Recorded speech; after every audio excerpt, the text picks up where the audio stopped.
Hello, welcome to the stream everyone. Welcome to Sebring once again. We have 40 seconds of practice remaining and then we go straight into Quali. Should be 8 laps of Quali, so I guess like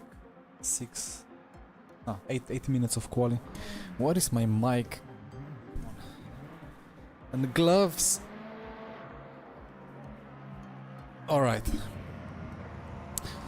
So more pole position prediction. Well, I'm not in a Peugeot today, so potentially that's an option at Sebring now. An actual pole position. Okay, a bit less TC. Is stream working? I think everything is fine, right? Music is still kind of playing. Okay, that's off. Brake migration to front, max pedal forces, whatever, because it's too bumpy to use the whole pedal anyway. And we are on... wait, where is my mouse? Come on. Need to bring this overlay here, because no need to hide it during non-esports events. Why are you not... okay. Like this and like this. Looking good. Alright. Well. Let's have a nice one. But yeah, hello everyone. Thank you for all your optimism, Pirate. And let's see what I can do here. I was very kind of fed up with the Ferrari pace after the VMS Pro at well, 2 days ago. So I just took the Ferrari now. Well, it's fixed setup, so will not be the best comparison, but it still be a sufficient comparison. I will not do any esports tire warming tricks though, so there is some time to wait. It's time. It's fuel times 2, right? So I might have overfueled a little bit, but it's fine.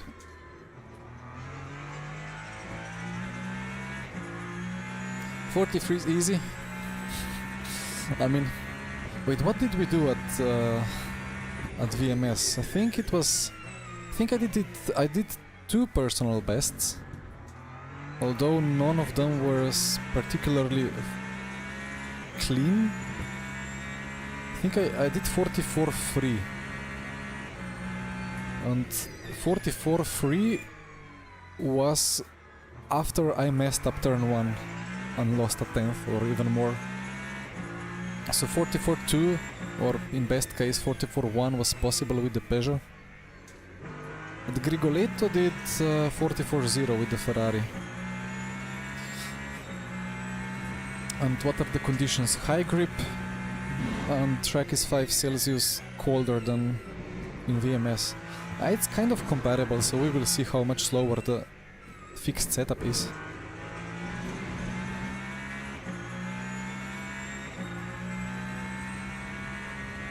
But it's a very difficult track for these cars. I mean, the Ferrari rotates very nice, but the Peugeot was impossible.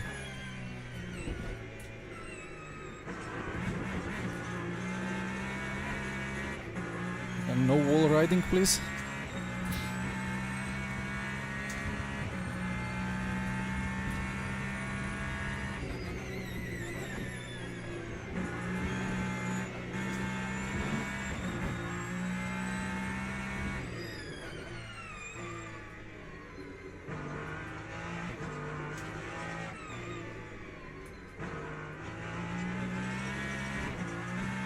To be honest, this Ferrari isn't handling significantly better over bumps compared to the Peugeot.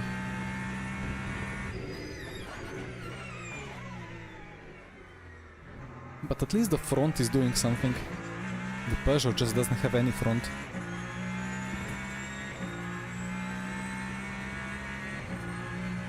Cannot drive this sliding mess. Yeah, I know, like I struggle a little bit to survive it.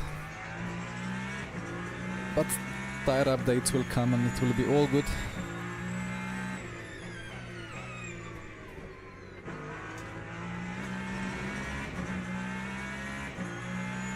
My wheel dash is off sync by one click.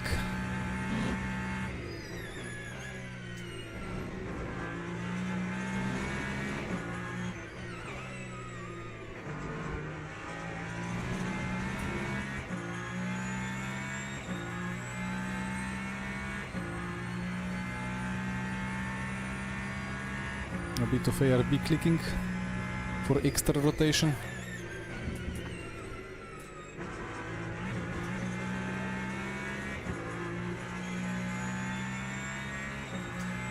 So should be 2 more attempts.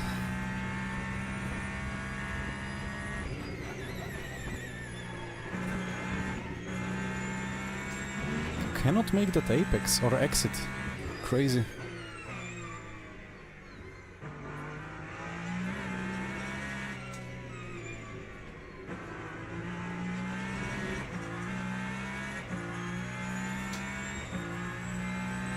But yeah, we are solid 2 seconds off.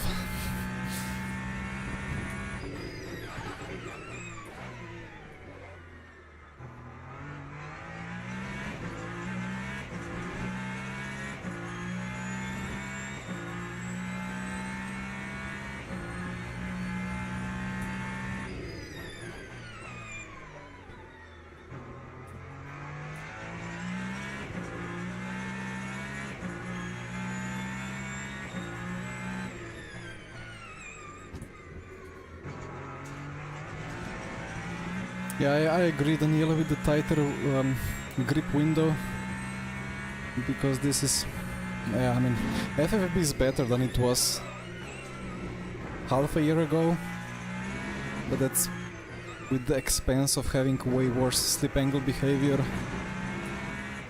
2 purples, let's go. Toyota Hypercar's performance, I think it's alright, like Peugeot and Toyota are quite well matched.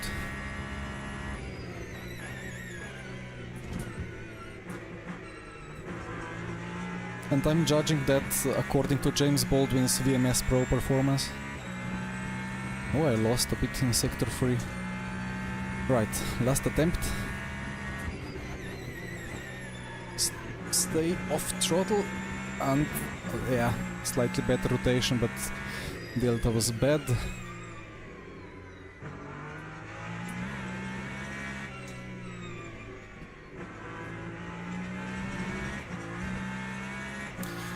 As the fixed setup Peugeot is killing me by 3/10.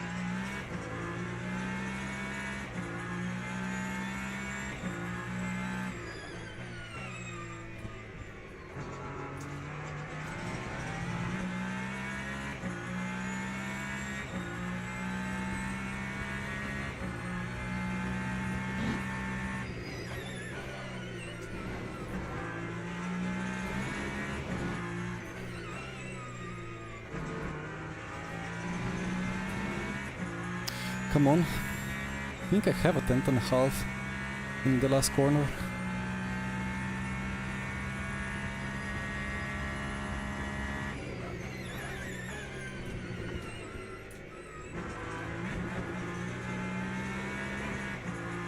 I didn't have it.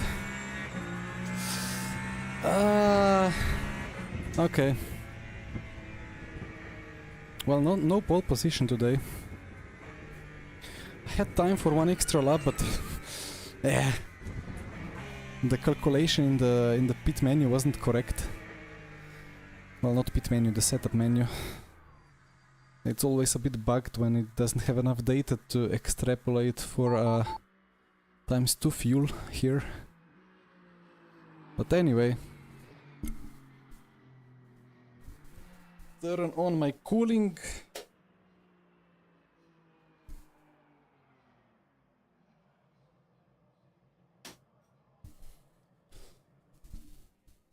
Peugeot on pole.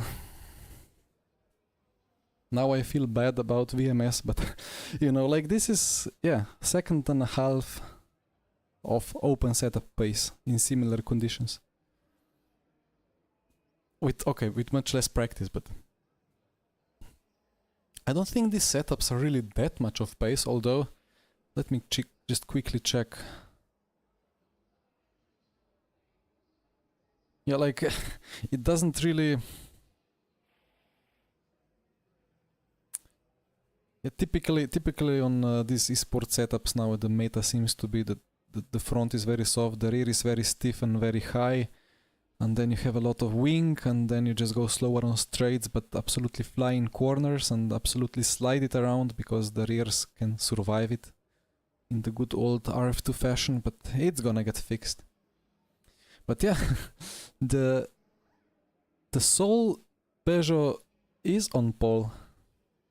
I mean, I'm happy to see. It's just funny.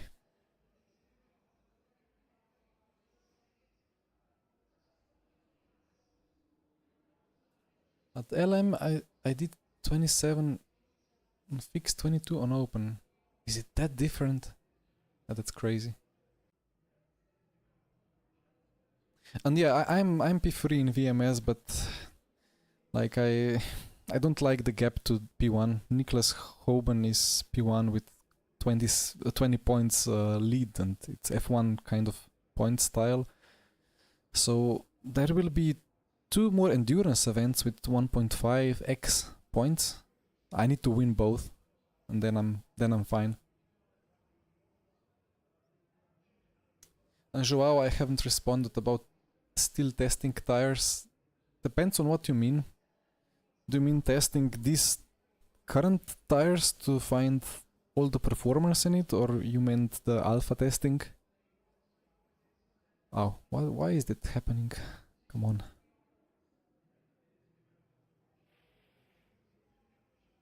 I mean, okay, fixed setups are always like load the track and do 3 corners and then it's quali, right? So it's difficult to judge at Le Mans especially. The next round will be on the new update, but I cannot say if it's gonna be new tires on hypercars. It could be just GT3s that are prioritized, and after that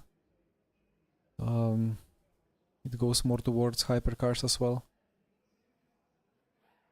And new patch, yeah, so I believe that currently the tires are a lot too much rear sliding based, or they forgive too much rear sliding, and the setups are very, very biased towards that. And that means that after it gets fixed, hopefully, with the slip angles being in the correct window, the setups will have to be heavily adjusted.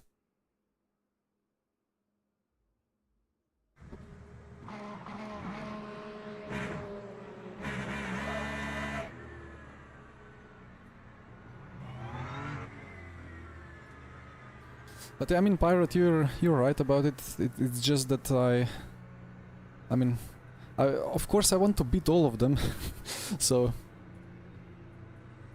But it's my fault for taking the Peugeot. But maybe the BOP will go into its favor, or maybe BOP actually changes. Maybe some cars get some less kilograms after the patch, or more. Let's see.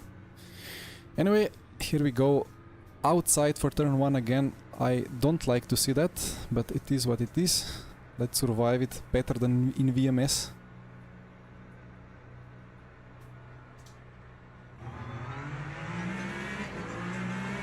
Oh, the Ferrari acceleration.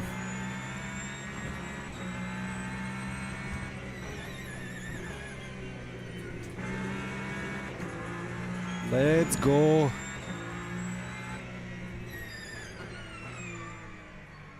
I've been really missing this good pull at the starts after driving the Peugeot a lot. The Peugeots and Toyotas are like always kind of standing still compared to the Ferrari.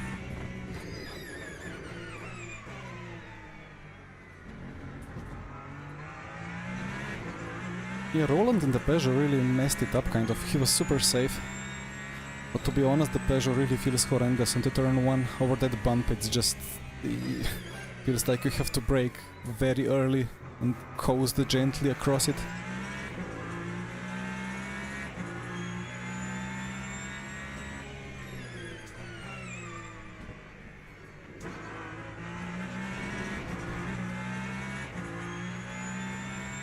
Yeah, Joao, I'm in the alpha test group.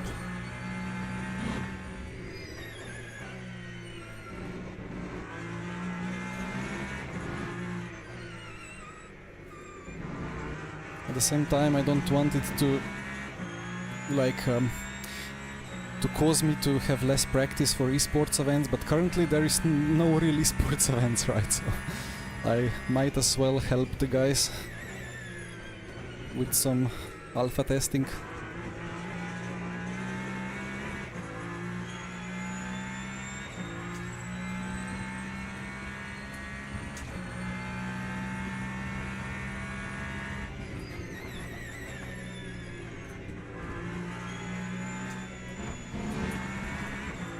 We are all going off. I forgot the motor. Yeah, the turn 1 is so quick that you're instantly above 190, and then if you just have motor fully on, you'll just fully go straight because the front axle is pulling so hard.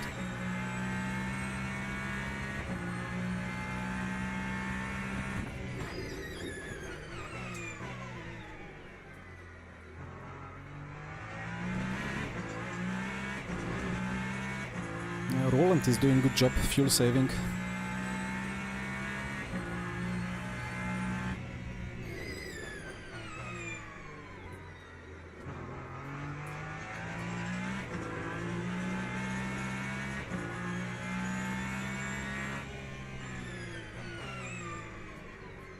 But the Ferrari turns seem so much better for this corner particularly, and I think for the next 3 corners as well, compared to my VMS Peugeot experience.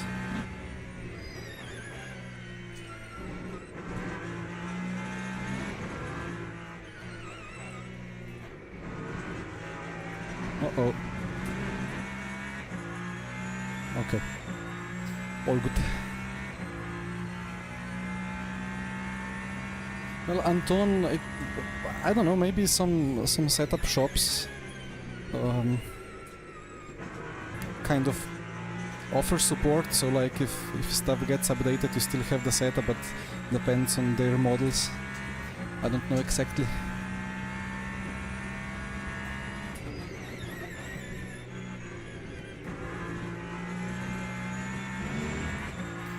Verney in the Ferrari. I mean, it's like some games where you play against like opponents. What was that game? Like I played some game that was like... Was it Wings of War? Like World War I airplane battle simulator, or not really simulator, just a game. And one never got to play the opponent airplanes, you just had the allied airplanes, and feels good here to kind of race in the opponent car because I'm never driving the Ferrari, I'm always battling against the Ferraris. But it's a really good car.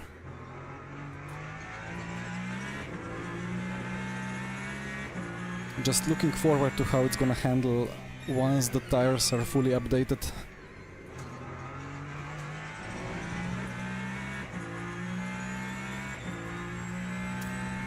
In esports way, I'm getting an advantage. Oh, Joao, that's a bit of a problem, right? Because if I have an advantage, then esports rules could say that I'm not eligible to take part, but well, that's only the case for actual devs, right?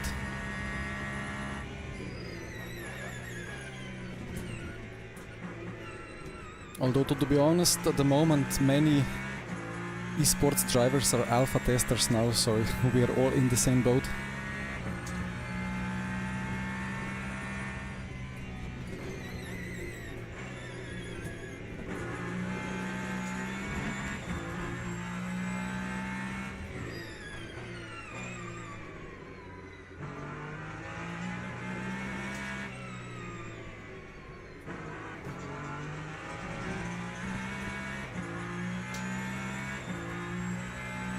Why is the fuel ratio completely messed up?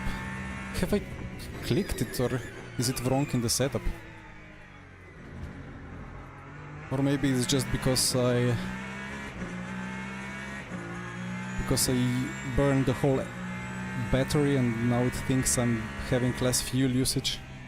Let's see in a couple of laps if the overlay becomes happier.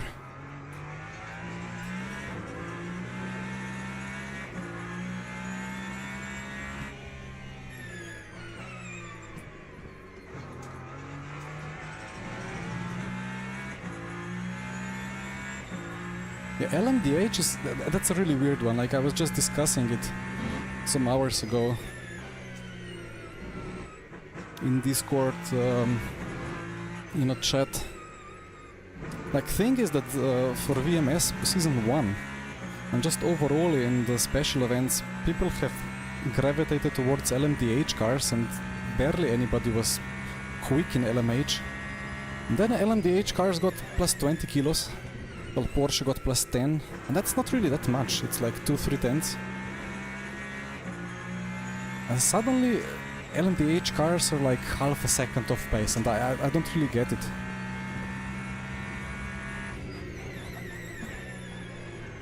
They are a bit come on, Darren.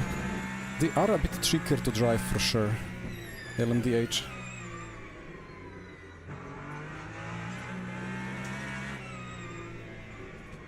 Like, because the braking zones are longer for some reason.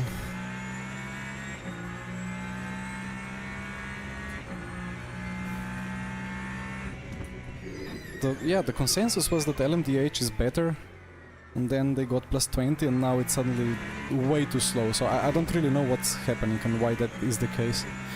But I mean, 1 week ago we had a solid battle, Ferrari versus Lamborghini at Bahrain. So it wasn't that bad. But again, there is a distinct lack of esports events where the BOP would be properly evaluated.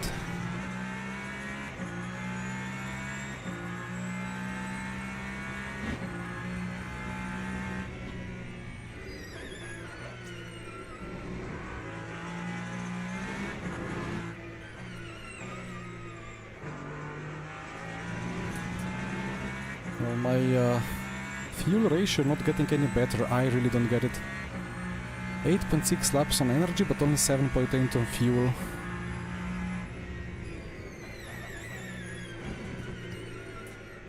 Come on.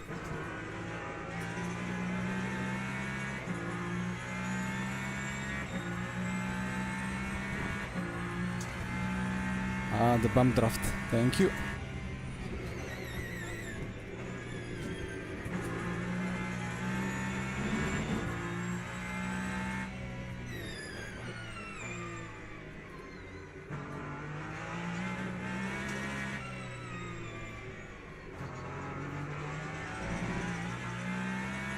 It's understeer on coast or on entry, but on throttle it's very alive, so I don't know what to do about the anti-roll bars.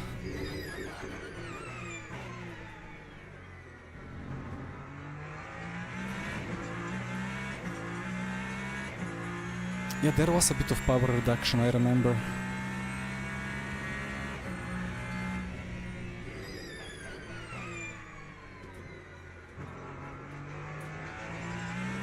But I think a lot of it is just like psychological.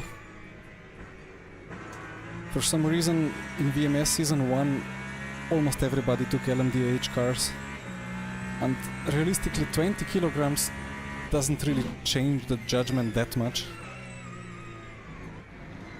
I mean, I should have expected him that he's boxing, but somehow I didn't. Oh dear.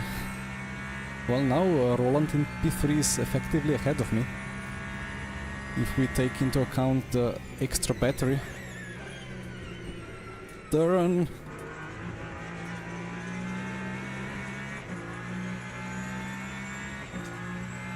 It's not even overheating, I don't know, like let's maybe just increase the ARB a bit.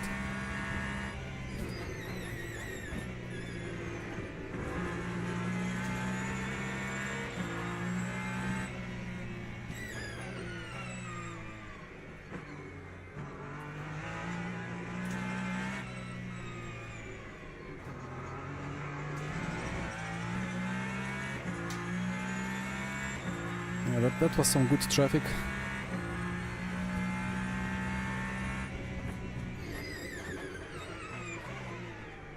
Why is the car doing this now?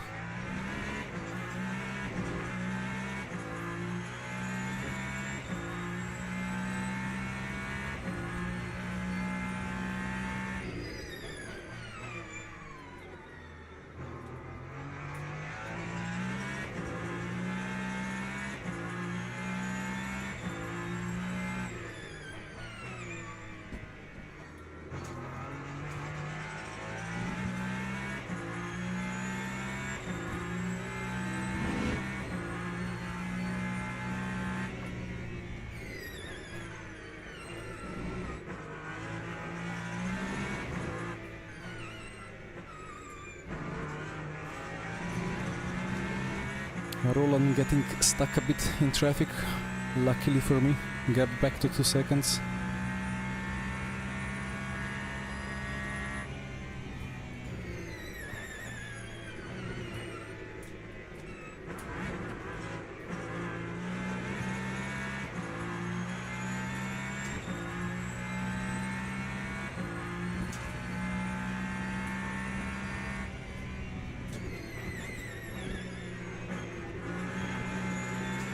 Okay, this will not be nice.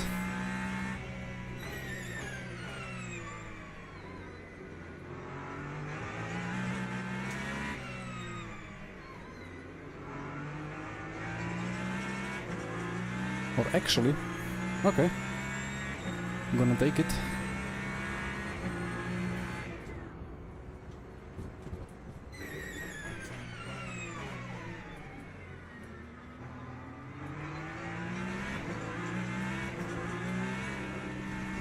Okay, I don't understand. He parked it right in the middle of the road. And then I misjudged the geometry of the bend.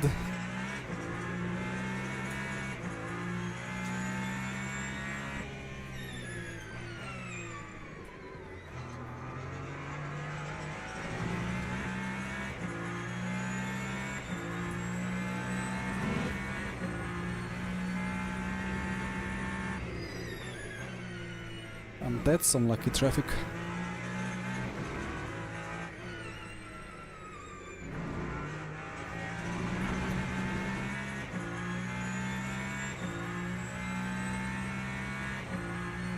Look, I have clutch pedals, like it's double clutch on the back of the steering.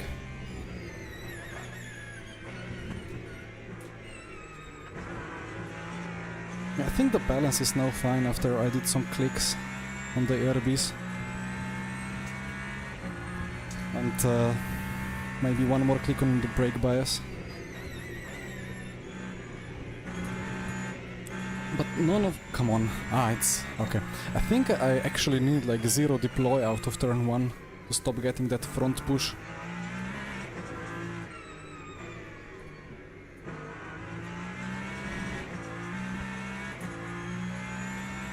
Ooh, Roland, P4.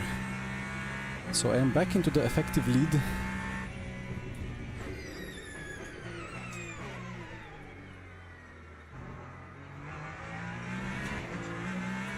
Hi Shiny, it's going well. Finally leading.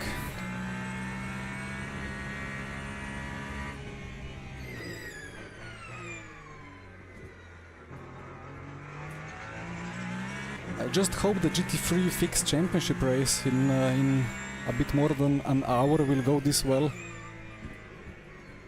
Last week it was a big struggle at Bahrain. Hi Hyper, thank you.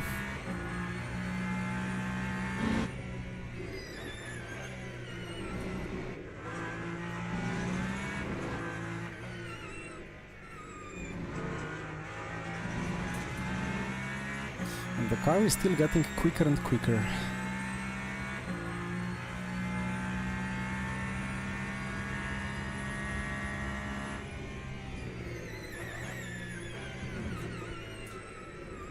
But these bumps are absolutely killing me.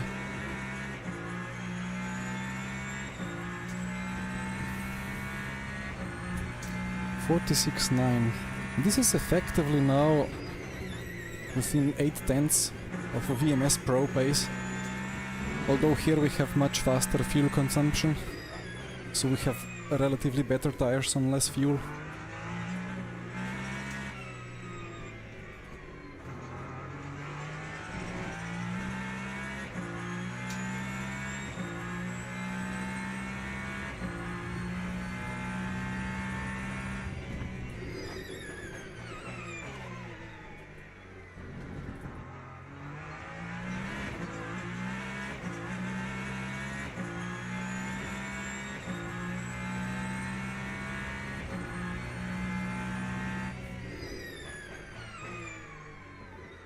So the ratio between energy and fuel is a bit better now, but now I am overusing the battery.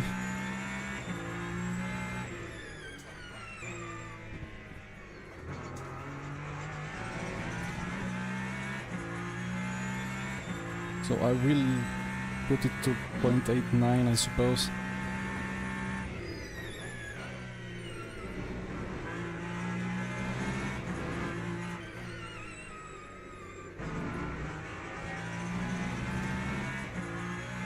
As we are setting some nice purples.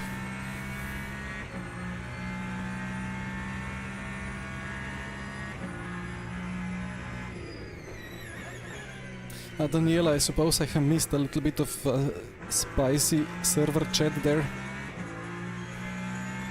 One main explanation on anti-roll bars. If I knew... I don't... I mean... The idea is that the stiffer the anti-roll bar is, the less car will be rolling. Like, less lean towards the outside it will have, which means that the outside tire will... Come on, turn. The outside tire will not hit the ground in high-speed corners on high downforce tracks and cars, but at the same time, in low speed, you will get a lot less rotation.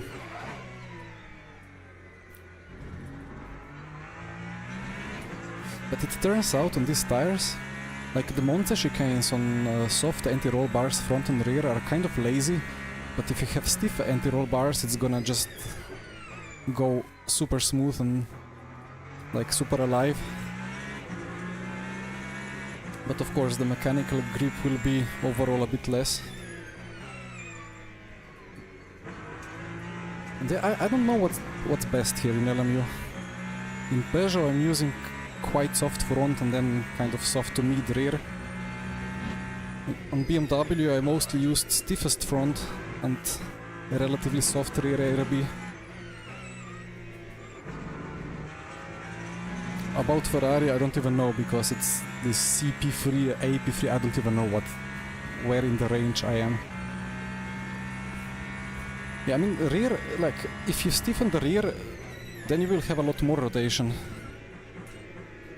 But it's gonna be less compliant, of course. It's just kind of...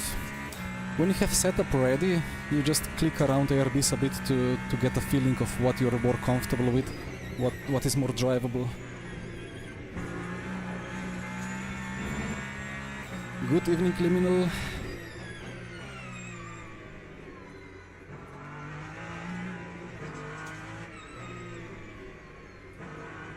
Anyway, what fuel are we even taking here?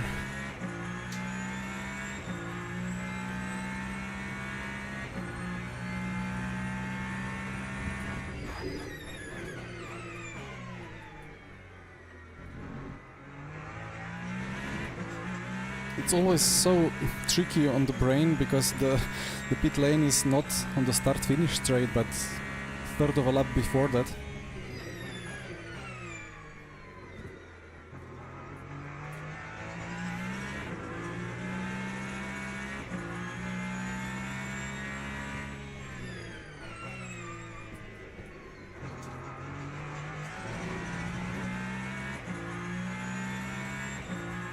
So we have one more lap of fuel here.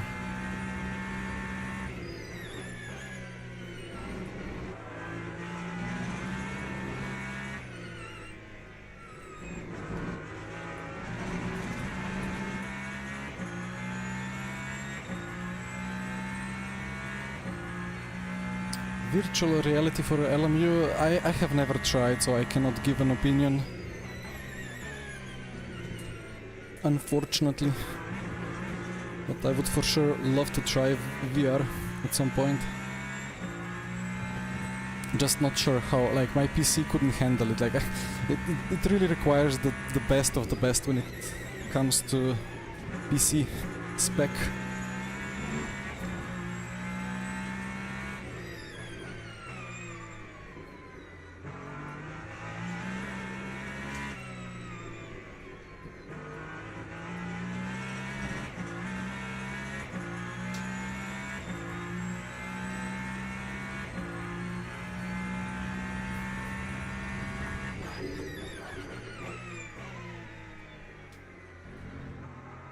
Right then, box.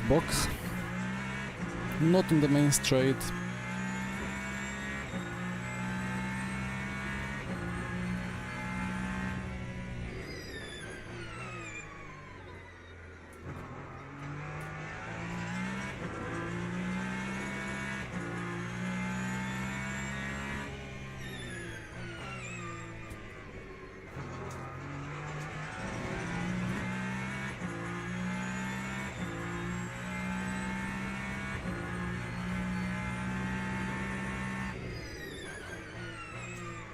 I don't know why the overlay is constantly changing what I need. What's saying? 76. Should I believe it? Guess I just take 77 and hope for the best. Should be fine.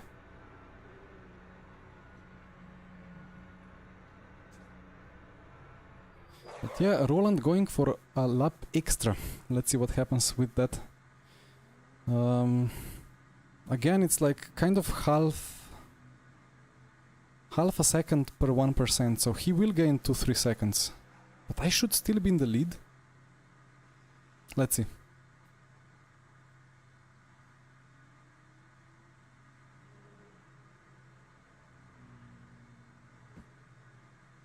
And yeah, the red lights here, it basically each corner has tire temp.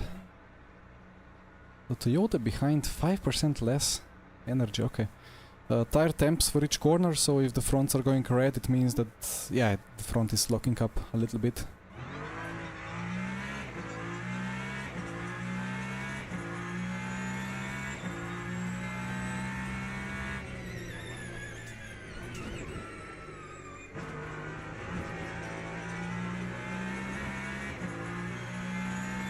So potentially I have overfueled by a lap. Stop and go for the Toyota behind.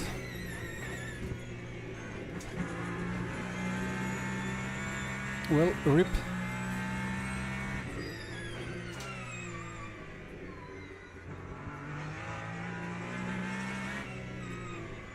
But it's gonna be extremely tight now for P1, I think.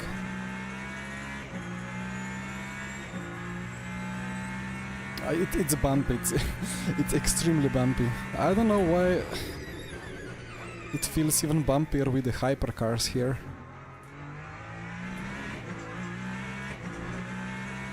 I mean, I could use the lock horizon option, so that would mean that the ice would be... Well, if I put it to low, the ice would be slightly more locked to the horizon, so then the car would be jumping, but the camera position not so much.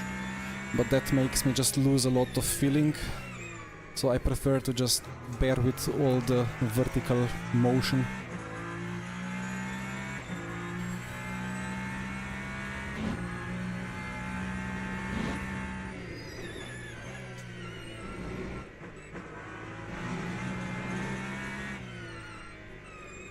So, Roland with the Peugeot has done his refuel, and he's on the pit exit. And he is behind. Alright, he's taken too much fuel, I think. Well, I hope. It should be 8 more laps here, and I have... Yeah, actually I have exactly the correct fuel. Which is nice. But he will be... Come on. What was that? Why didn't that Mustang... Okay. Am I seeing things, or did he just leave like 3 meters of space on the right? That was confusing. But yeah, Roland in P2 will not be fuel saving as much as he was in the first stint, so he will come closer.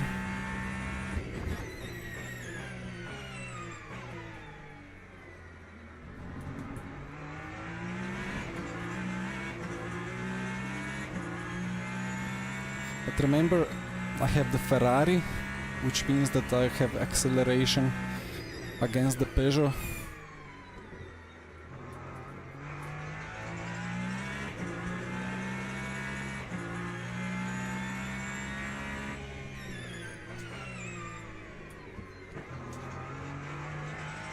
This short shifting works remarkably well. I don't know why.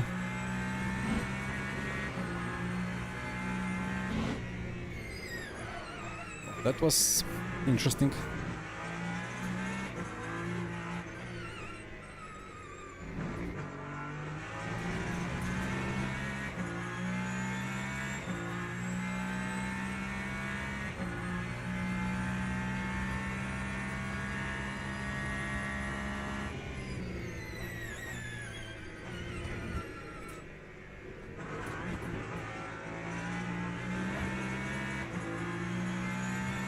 There is something with the diff. Like late in a corner, as I start pulling off the apex, it rotates well, but suddenly it just stops. Even if I don't activate the front motor. Dive bomb! Ah, too far. Ah, that's gonna hurt.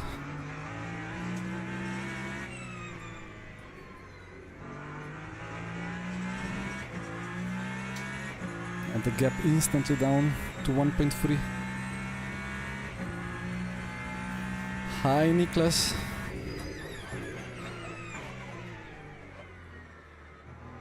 Niklas, maybe you can teach me how to drive this car. Like, the tire temps are really nice. I don't know, I kind of expected it to be much worse. But okay, it's more than 10 Celsius colder than in VMS.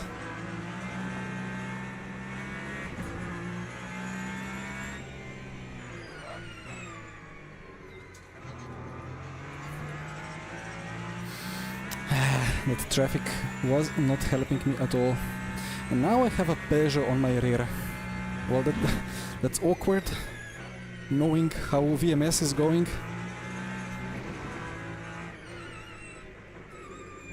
Well, for all of you that don't know what I mean by VMS, it's VMS Pro series.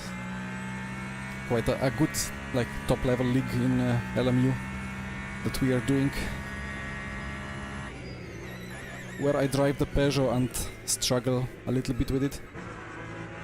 Especially on Sebring on Sunday. Yeah, I always short shift, but like, I don't know why.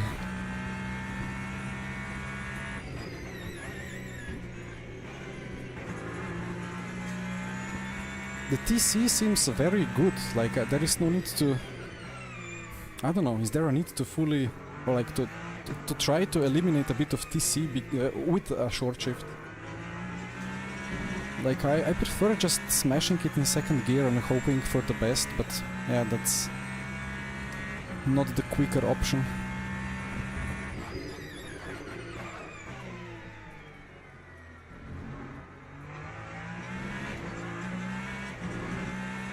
And the override, okay. Yeah, I have override mapped in a convenient place, but I only use it for the wheel spins in Quali lap. Well, in the warm-up lap before the hot lap in Quali.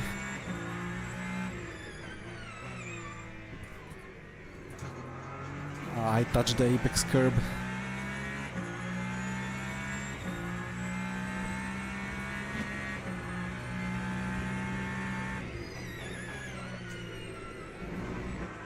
And so now I know how Marco Di Buono felt when defending from me 2 days ago.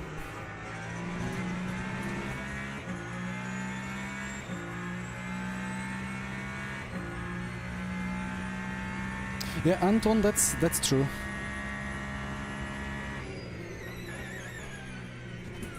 I think the GT3 the least, but GTE and the hypercar need a lot of short shift.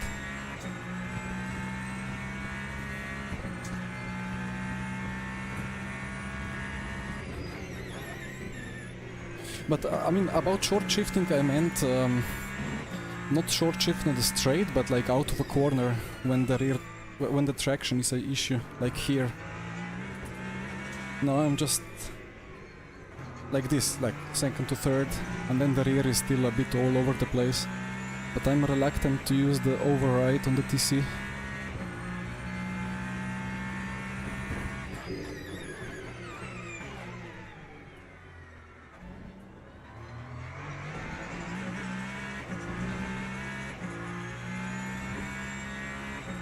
Yeah, I have it like here. There is like this rocker shifter kind of. There is a lot of buttons on my behind of my wheel rim, so that's nice. And I have this extra secondary shifter that I use for TC override. And I'll try a little bit of that. So third, and then I mean the delta is kind of dropping down a bit, but I don't know if that's just because the corner was good or because of TC.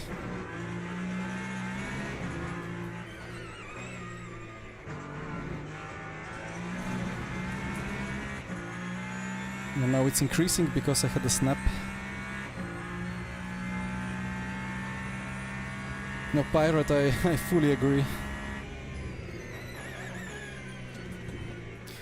I think we had a discussion. Wait, was it during Le Mans Virtual Series when we had some talks with the real-life drivers that raced here, and I got the impression that everyone hates it, but nobody speaks of it because it's kind of the marketing of this track, as I'm gonna get absolutely destroyed by traffic. So like it's, yeah, Sebring, which is very bumpy and very historic, and yeah, there we go. Great slipstream to the Peugeot. Yeah, luckily I avoided a bit of pressure.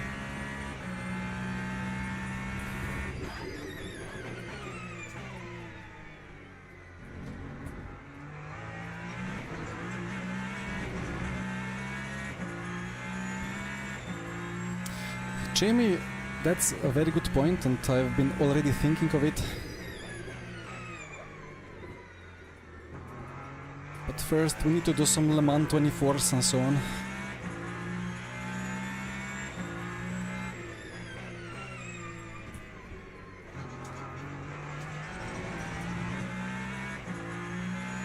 Override everywhere, copy. Yeah, I'm scared of it because the rear can snap quite violently.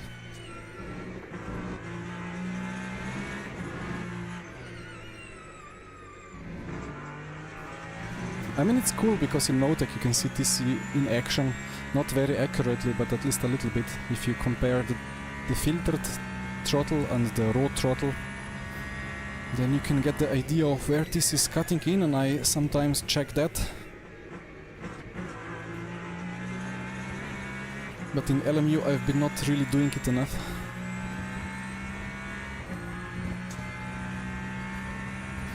Well, a shiny, yeah, that's the case. And many of us would absolutely love to remove the character of the track. It would still be a nice track, right? I mean, some bumps will stay. Like, it's not a problem here. Like, there is a bit of patches of new and old asphalt in this midfield section, but on the old concrete of the airstrip, that could be easily replaced, right?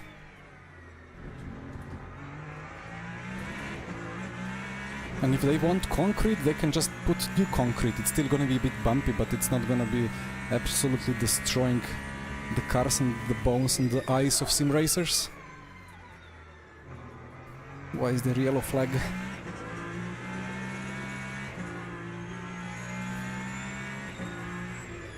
For my fellow viewers that watched me maybe a year ago in in roughly that section I was collected and crashed out from the lead by a car without a rear wing, so I have huge PTSD.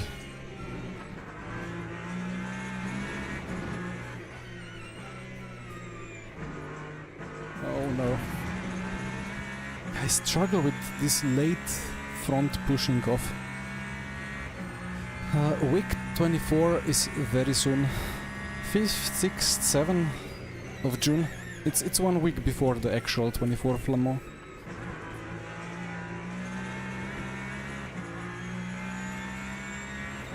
Peugeot is big in the mirror.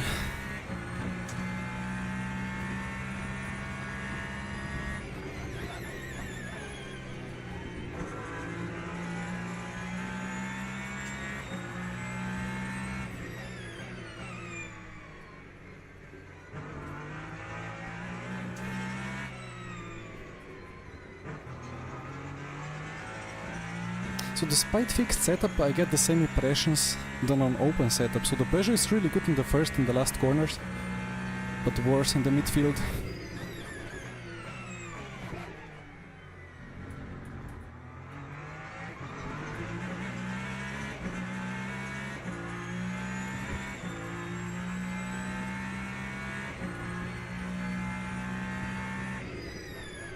Yeah, I mean these corners here are a bit bumpy, but it's not bad, right? It's fine here, and it makes it more alive than just fully flat surface. Okay, there is one bump in this corner that's horrendous and should be fixed.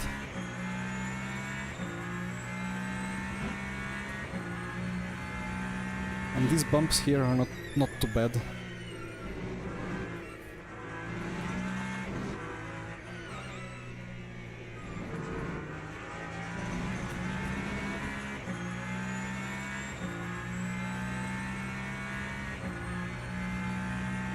And then this is already replaced, right? This used to be concrete, but it's asphalt. And then the concrete starts here.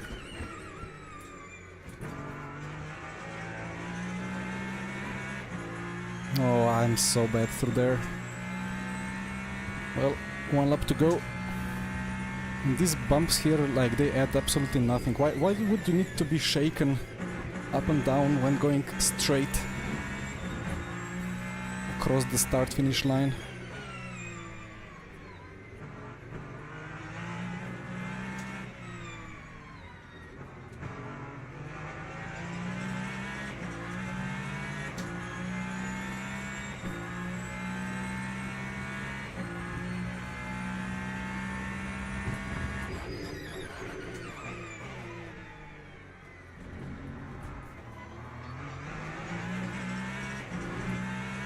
Oh, that was a great exit. I need to practice this override with the Peugeot. But it's like... the issue with the Peugeot is that I cannot even override because it's just so little traction that if I squeeze the override button, I'm just gonna go off track.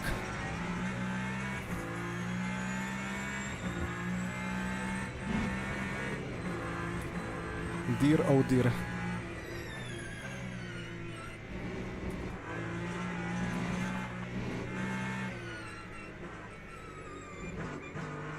It's just not rotating. Well, bit of slipstream luckily. Now defend the inside, but not too much.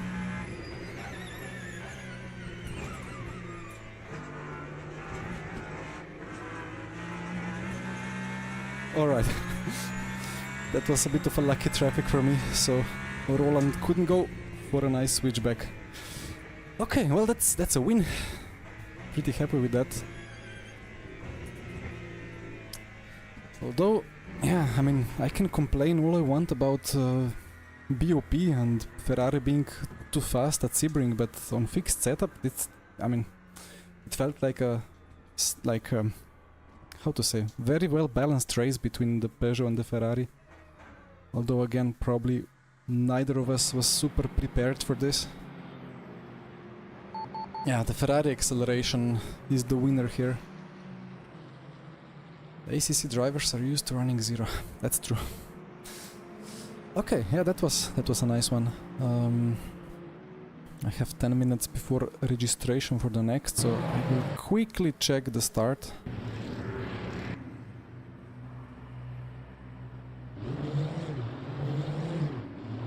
It's not like that I had better reaction.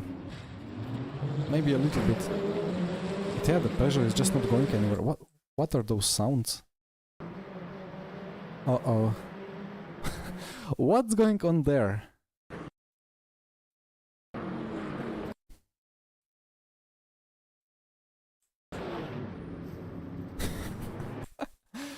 Yeah, the classic.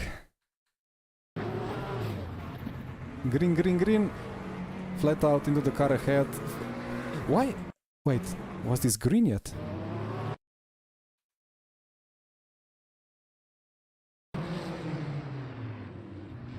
Yeah, here it's green. Yeah, the two cars, or several cars, are just not reacting. Enjoy the Bauhaus. I need to go to Bauhaus as well tomorrow.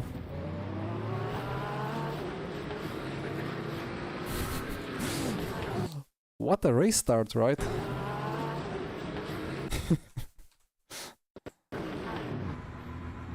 I mean, what would you do in this case? He wasn't really, like, the Porsche wasn't really overly aggressive. He was just aggressive and a bit risky, but it's never gonna end well, right? And then the tire goes into the air. Anyway, what's happening ahead? A nice Ferrari pull, and then Roland lifted.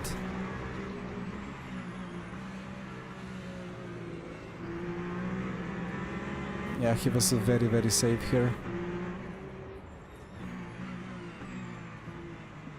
Oh, and that's a Toyota sideways.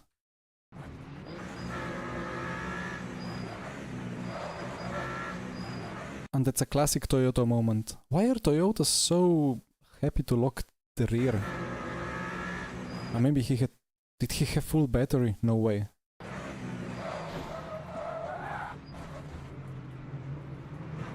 Survived. Alright, actually, let me check the last lap. Because that wasn't pleasant. What would you do here? Like, I try to show him that I'm gonna be on the right because I'm too late to dive into the apex. He doesn't give space, but okay. And then the McLaren is just like, I don't know. Just the worst combination when the whole track is blocked.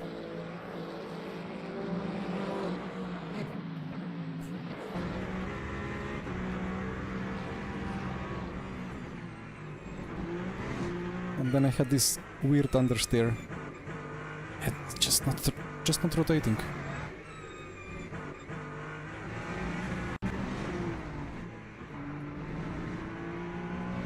Roland had to back out of throttle a little bit as well.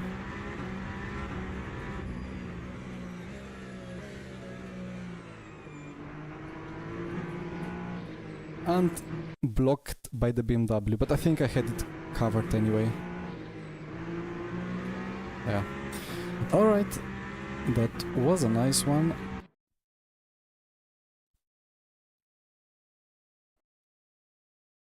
Now let's see the points. Plus 1.9. Copy.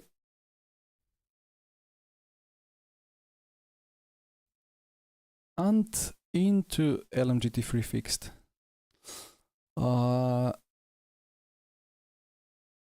Yeah, I don't know if I should take the Corvette or the Porsche. I did the Porsche a couple of times here, but I had the issue that the Porsche always tries to kill me. It killed me at Kota, it killed me almost into turn 1 at Portimao a couple of times in the past. It killed me last week at Monza. So maybe I'm gonna take the Corvette this time. Maybe quickly join the practice for, well, 2 laps, probably.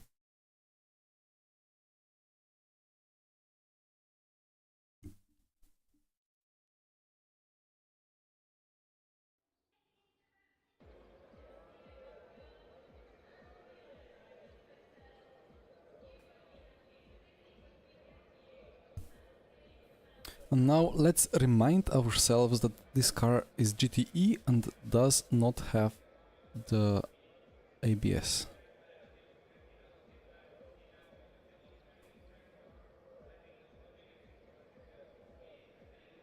Wait, was it like... I think we were doing like 828, 838 on the TCs in GTEs.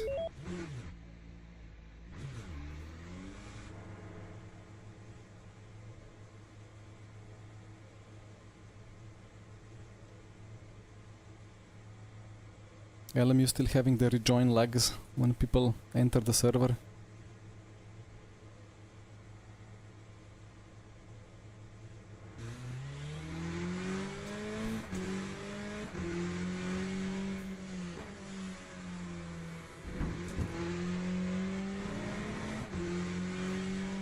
Hello, Walton.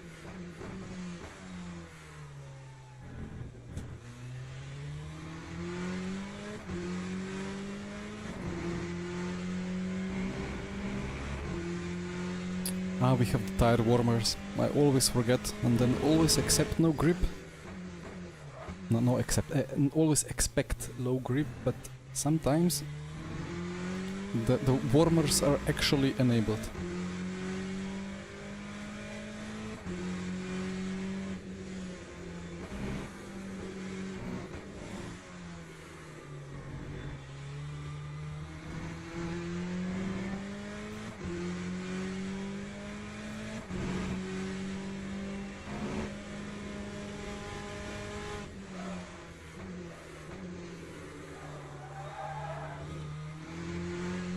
Yeah, I forgot how to drive this.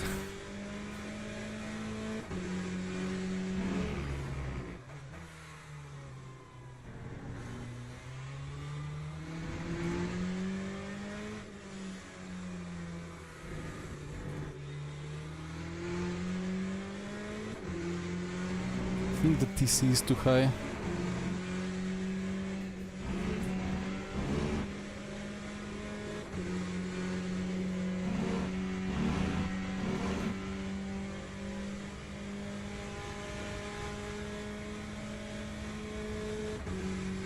Hi Roland. Yeah, it was a nice one. I was scared by your fuel saving, but in the end it just worked out. But I mean, we both kind of overfueled a little bit. Could have been even tighter, although the traffic has fixed all the inequalities anyway and put us together on track.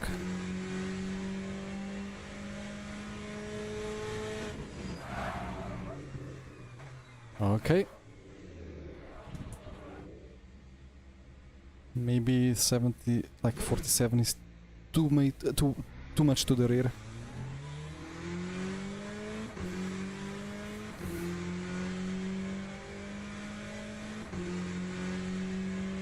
The 10% is like 4 seconds, right? Hi Husarius. Wait, is SZ sh or is it S or is it Z? I always forget. Anyway, what SR I have? I have, well, I'm basically maxed out. So, platinum free.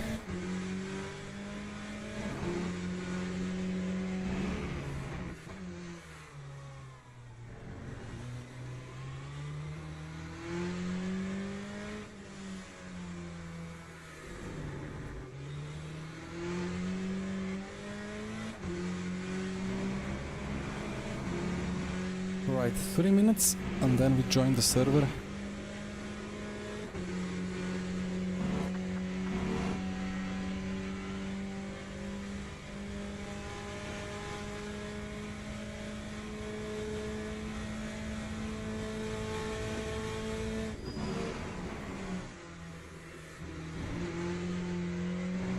And this actually has a lot of grip. Now the front is locking up.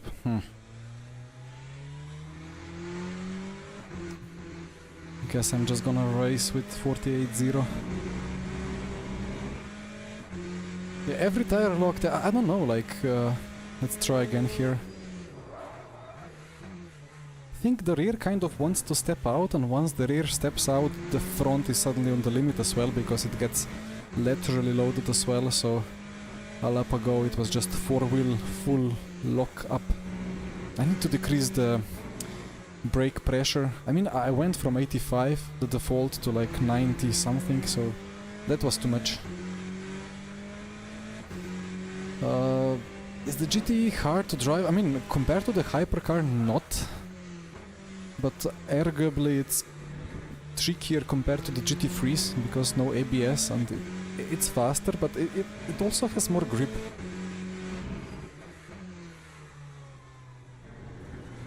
But I really like that there is no ABS, as I said many times. It's just... I don't know, the ABS is doing weird things.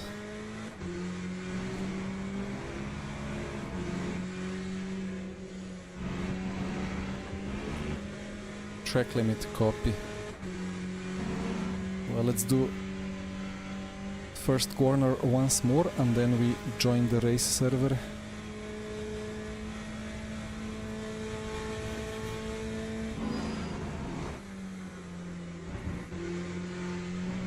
That was nice.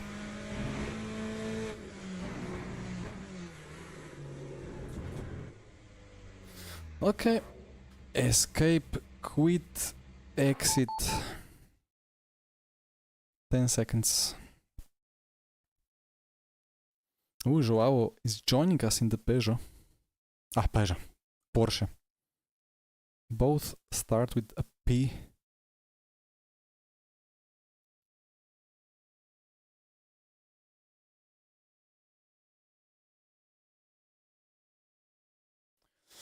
And I mean, this is kind of a filler race, but it's always a nice race at Portimao. But after that, we have the GT3's championship, and I don't know. It's at Interlagos, but I don't trust the Ferrari GT3.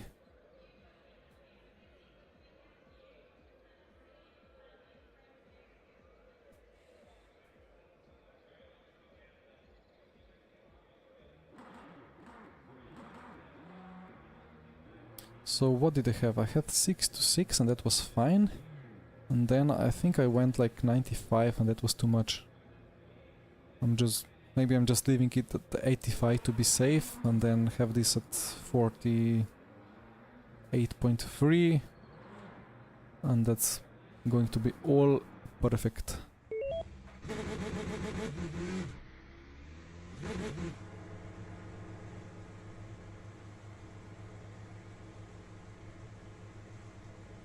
And Danik, I agree, kind of.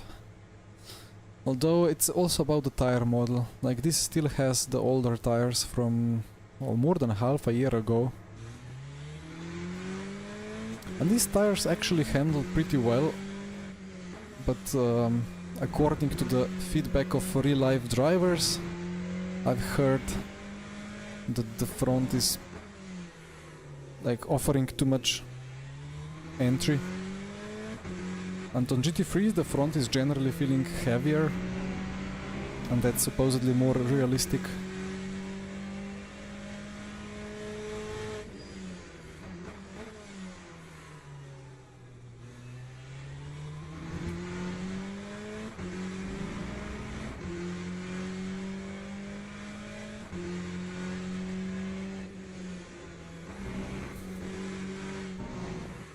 Yeah, that's still more than enough brake input, even at 85%.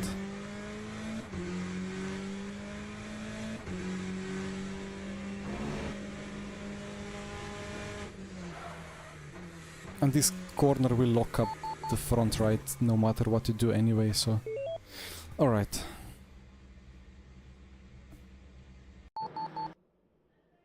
Hi Chris. Daniela, I don't think so. Like, ideally they would change everything, right? But there is no time.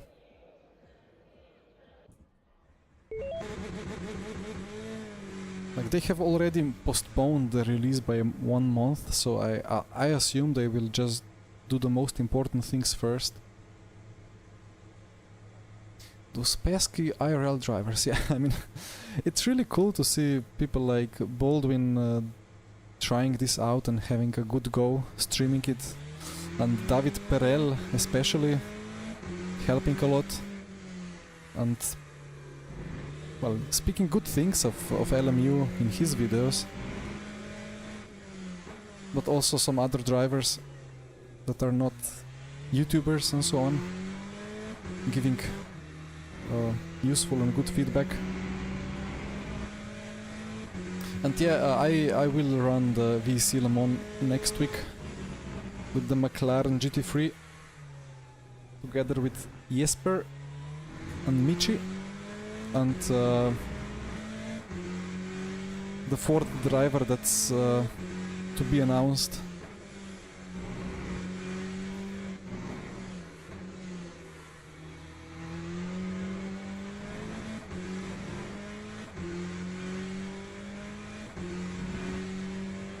Actually, I've been driving the VC McLaren yesterday.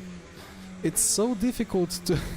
like, once you're used to the LMU GT3s, and then you go back to the RF2 GT3s, like, it's such a different experience, it's crazy.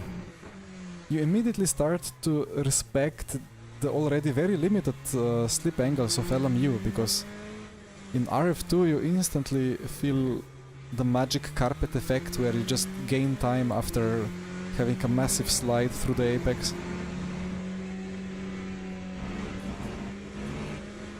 Ah, track limit. Nah. Okay. If I got track limit there, it would be this and next lap invalidated. But it's very late start finish, so it's not gonna be a huge loss.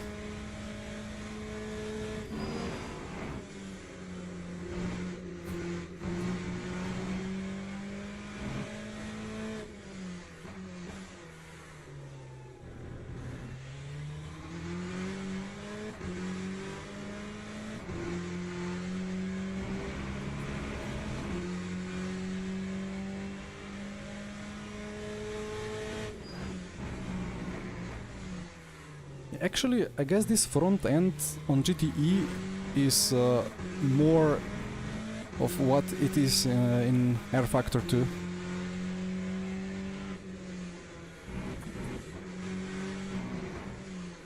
But I think the GT3s are...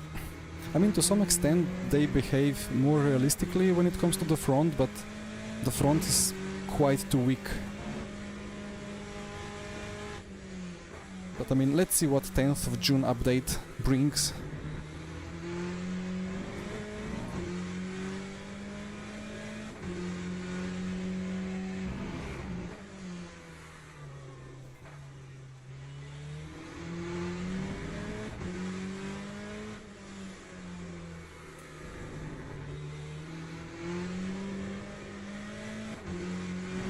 No cut, please. But it's just so important to take this curb as much as possible. Ah, that wasn't the greatest of the laps, but one more attempt.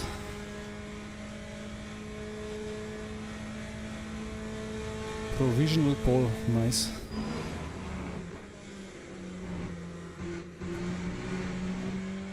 No. Okay.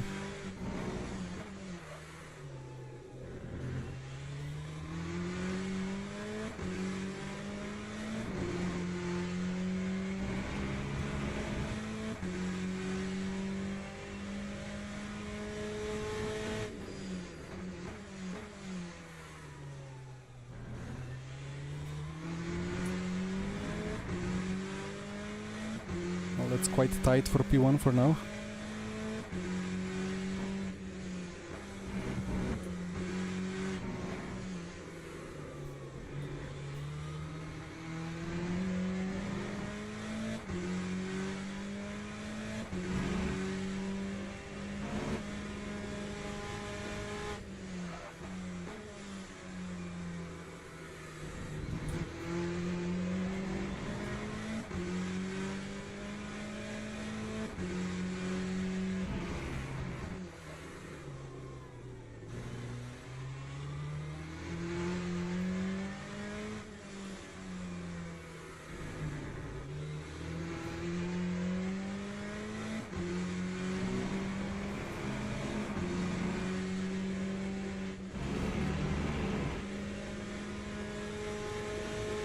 That was a lot better in the end. Joao into P1, but I have the Delta. Across the line with a purple S3. Nice. Anybody on the lap still? From top 8, not. Okay. Less than a tenth.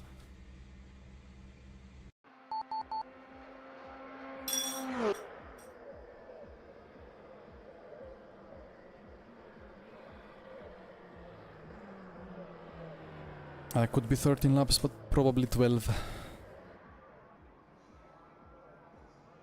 Just gonna take a little bit extra.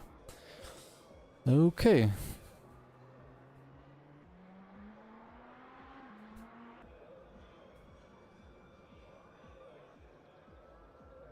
You died in the outlap. Oof. Yeah, I mean, I always invalidated the first outlap before it began.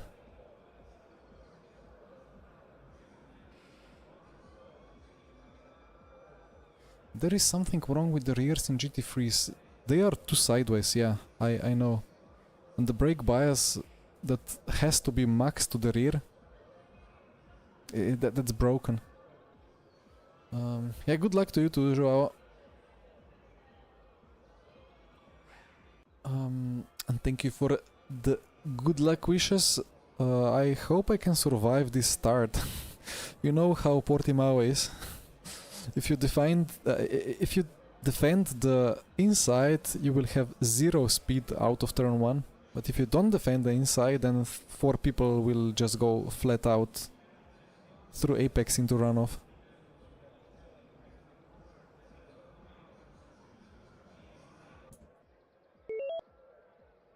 I start on the inside anyway. Okay. Yeah, I kind of prefer GTE in some extent, but at the same time I appreciate some characteristics of GT3 tires. But I think after the June updates the discussion will be a lot different. But let's see. It's gonna be soon, right? 2 weeks. 2 weeks and we have a big update.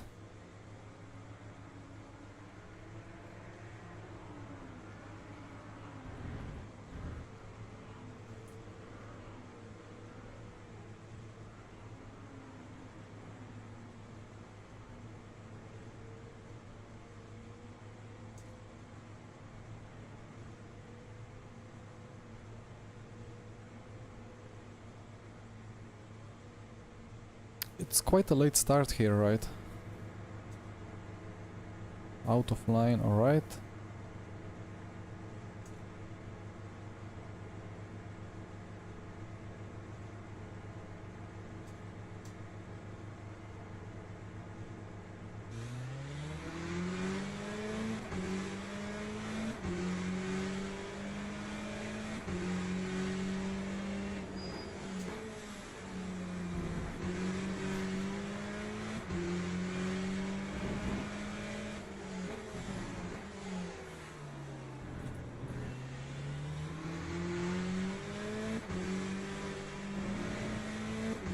Incredibly, I survived Sector 1 in the first position. Has not happened for quite a while in these sprints at Portimao.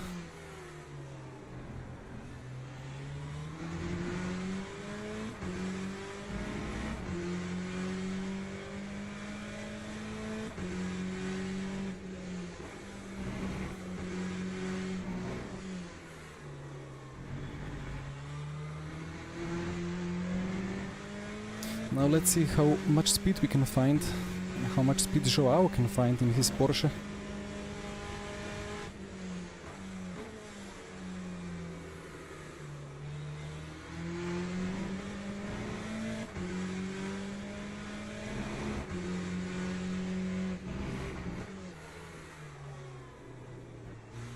But you see, like in hairpins like this, the rotation comes a lot from the rear as well. Like you don't really load the front that much, but the rear just kind of goes around it. And that's still there kind of in GT3s, but in much more limited fashion. And hopefully none of that will be here after the updates.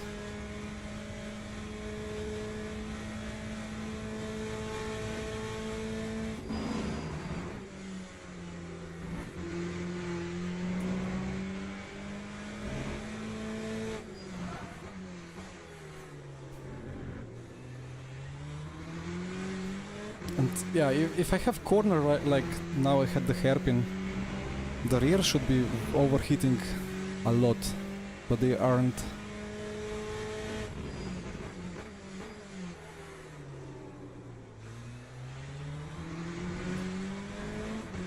And that kind of feels really good at the same time.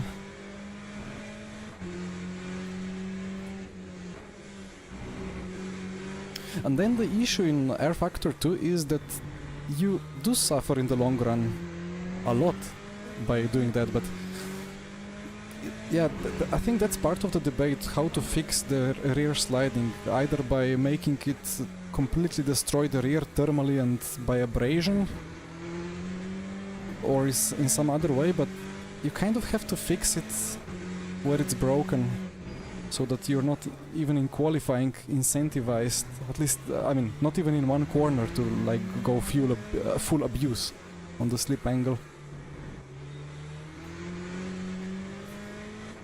But I really hope that Le Mans Ultimate goes from R Factor 2.5 to R Factor 3.0 very soon with the updates.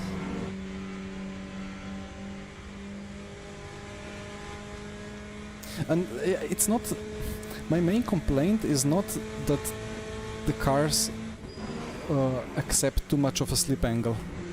My biggest complaint is that you need to sacrifice front grip. You need to load the fronts less than what you would for optimal front grip, because if you use all the grip on the front, then the rear will stop rotating.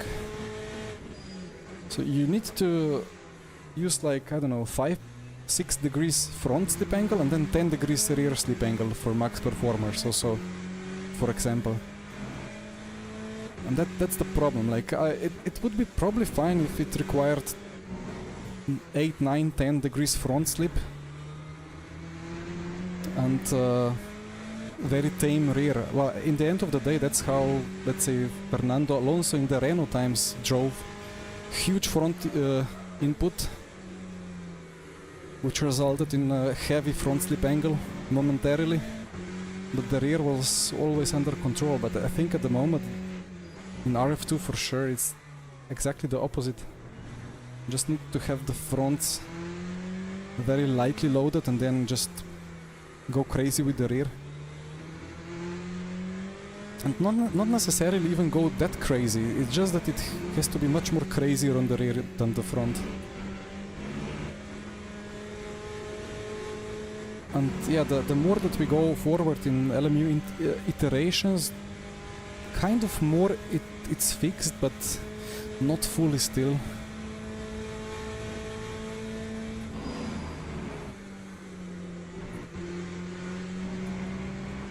Finally I got that turn 1 correctly.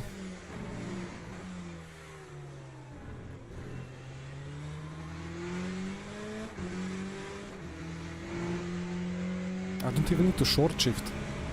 Yeah, the GTEs just have so much grip there.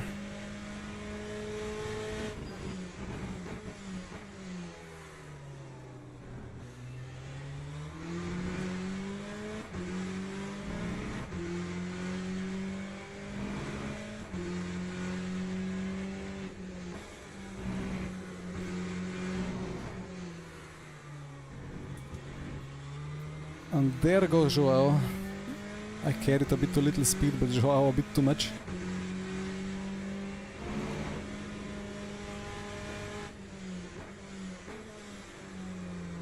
Just trying to not lock up too much.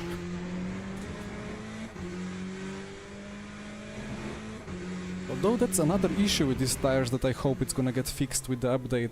They need to be so much on the limit of tires that they are just locking up a little bit all the time. and that somehow helps with stopping and rotation. I mean, it hurts the rotation, but it just stops well enough that it's faster overall.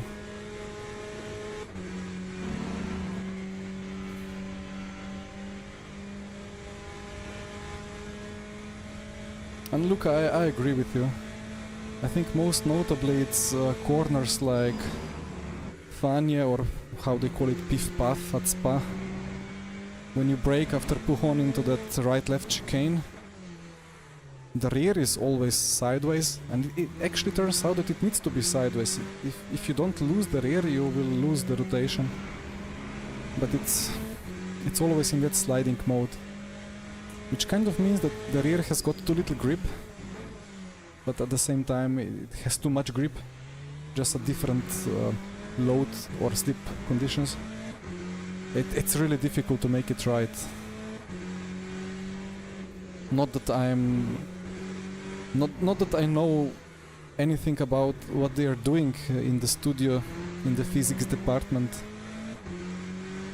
to fix it, but I saw and tried in the past year so many iterations of this tire model that, yeah, it's kind of just sidestepping. It's never fully fixing the core issue, but hopefully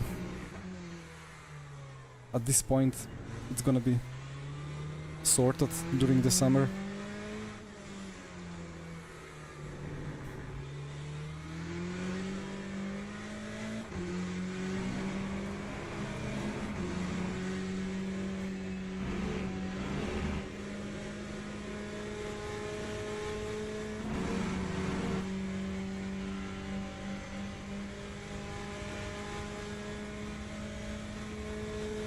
Already catching the lapped cars.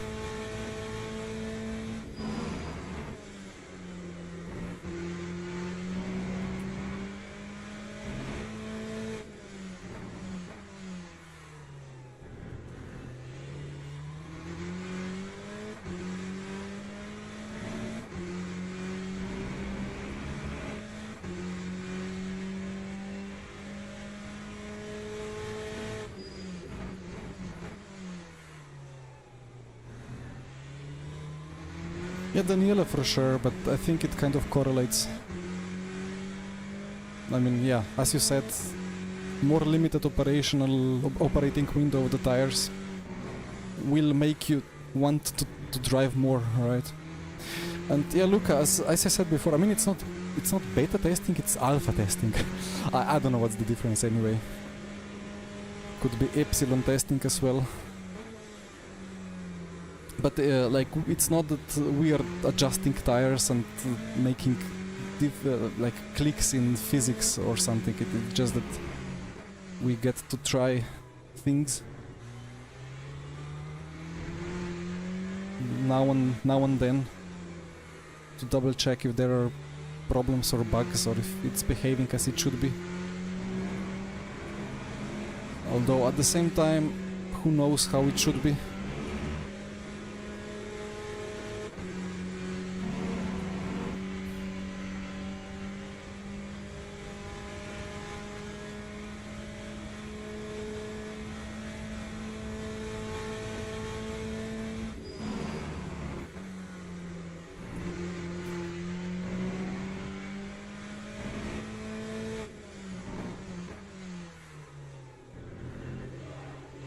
Ay. Wait, was it this Corvette, or was it the GT3 Corvette that is burning the rears a lot? Or maybe it's both.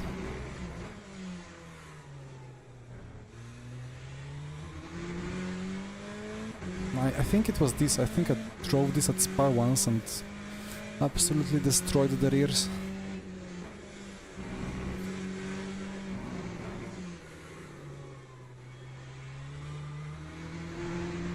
95 is quite hot already.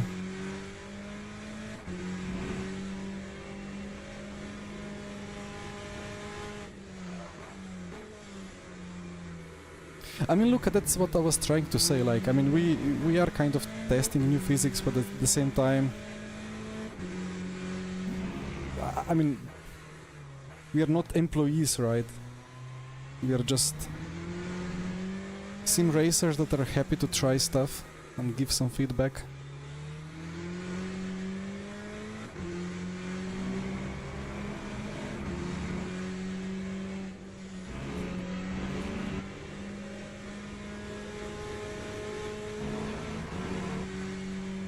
And I need to manage that rear left temp a bit. Although if it doesn't go above 100, then it should be fine.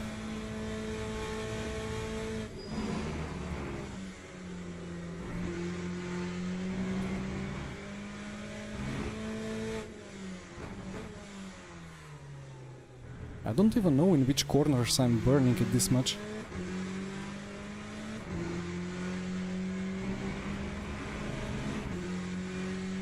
I mean, it's 40 Celsius track temp as well, so it's not cold.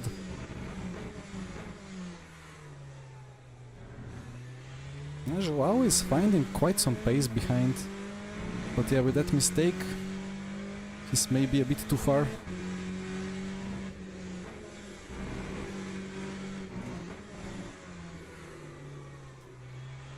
Okay, this is the corner where I'm destroying the rear left for sure a little bit. Well, look, it's not like there is just one new model, right?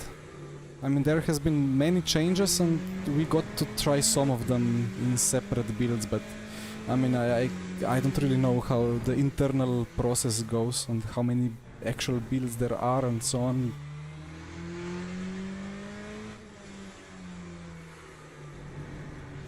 And obviously at the same time there is a little bit of NDA going on, so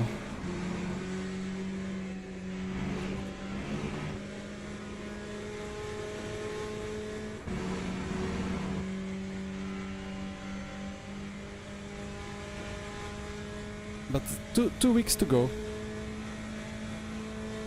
Actually, now that I have almost 2k subs, I asked to have the permission to to have the media permission to stream the new update one day in advance. I've not had the final confirmation yet, but it kind of sounded like it's fine. So that will be fun.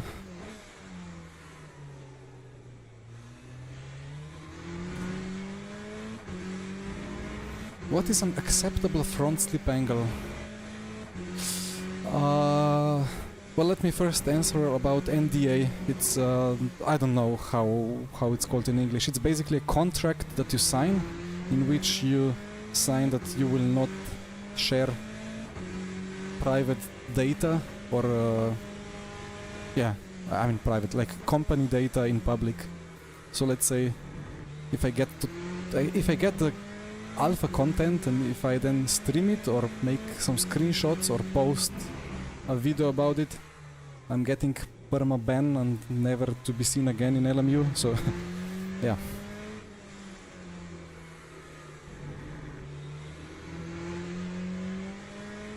But about the slip angles, you know, I mean, these cars can go very sideways in real life. They go 15 degrees of a slip angle and they catch it, but it absolutely destroys the tire. But I would assume that normal values are, I don't know, like 4, 5, 6, 7, maybe up to 8 in low speed corners. Speaking of degrees of the slip.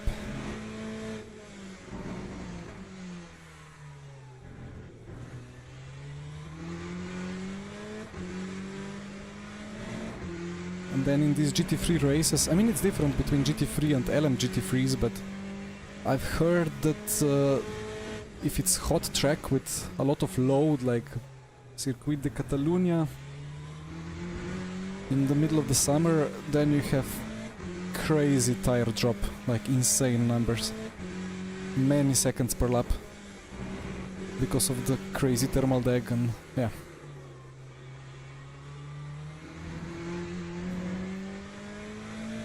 Non-disclosure agreement. Yeah, I just know it as NDA, and I never remember the exact words, so my apologies, but yeah, you know what I meant, so... And now I know the words as well. If I speak, I'm in big trouble.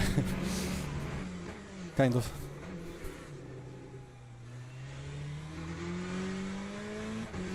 Good evening, Peter.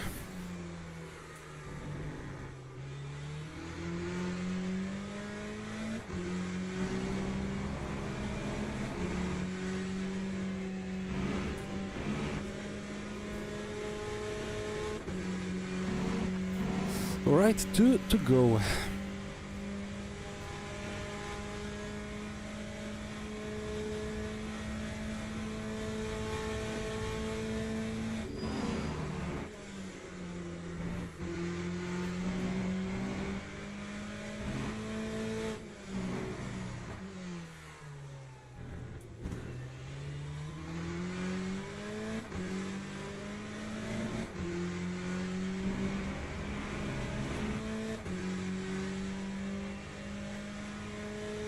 Actually, I don't know.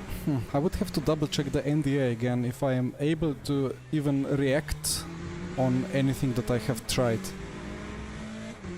I mean, I should be I should be theoretically able to, or I should be allowed to spread some hype. But yeah, some stuff that I tried was definitely really good. So I'm quite hyped about the new tires.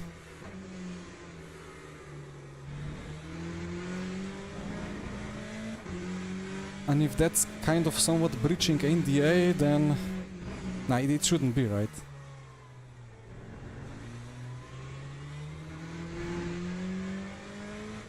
Because I'm making you guys hyped about the new update.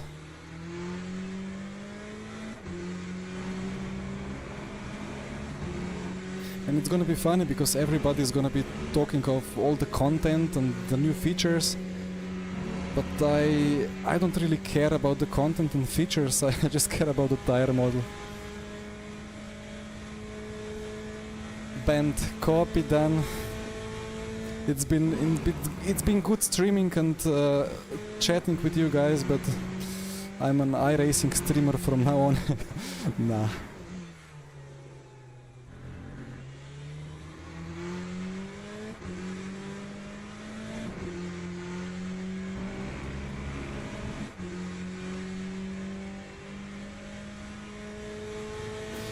You heard me say that before every update. I mean, I was somewhat right. And to prove that, you can check the player numbers and you will see that they are, after every update, going up and then staying up. Which kind of proves that there is stuff going into the correct direction.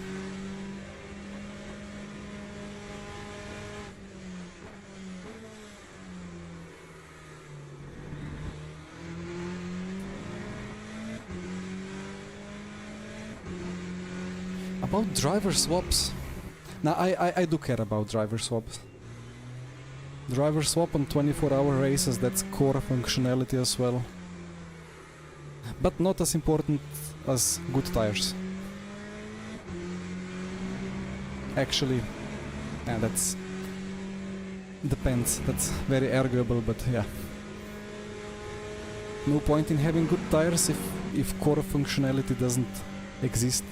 Anyway, across the line, take the P1. Now we have 8 minutes to prepare for Ferrari GT3. Okay.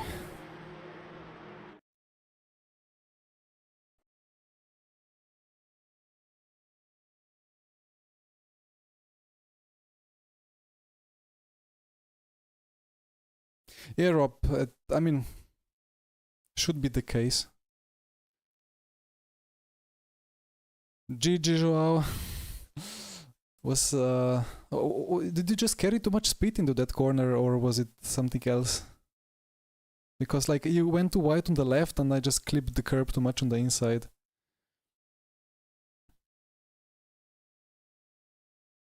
should I wait for the results? Probably not. I'm gonna join practice, so we have Whitehead again to absolutely kill me on pace with the Ferrari. Your car got stuck on the curb. Ah, it's that curb, right? It always happens, but somehow with the Corvette it doesn't happen. I don't know why. And the Porsche rear is always a question. Yeah, that's for sure. Right, so I think the idea was to have 411 here. And then a bit less max pedal force. And brake bias kind of 45-ish. And that's it.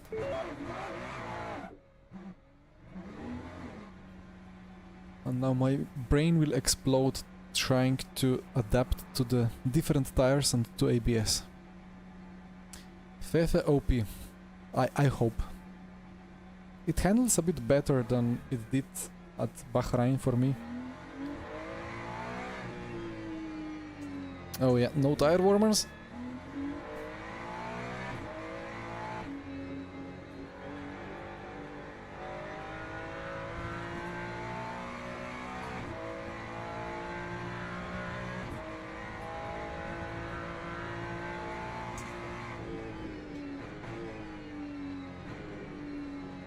Yeah, every car feels good at Interlagos in LMU, for whatever reason.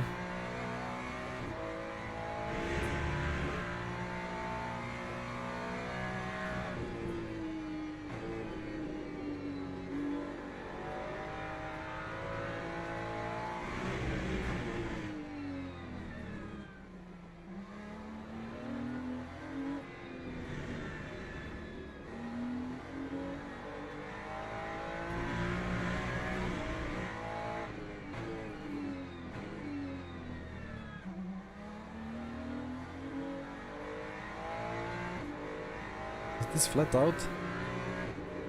Not really.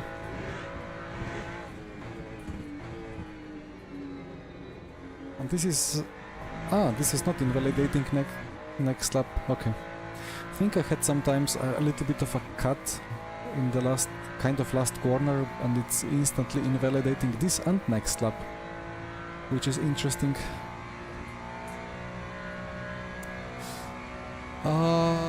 Luca, I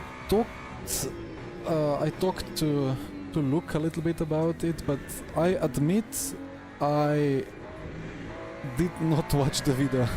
I planned it, I wanted to watch it, but then, I don't know, something happened and then I just forgot or like didn't have time, and there were other things I had to do, so yeah. I mean, we kind of checked some modex with Luke.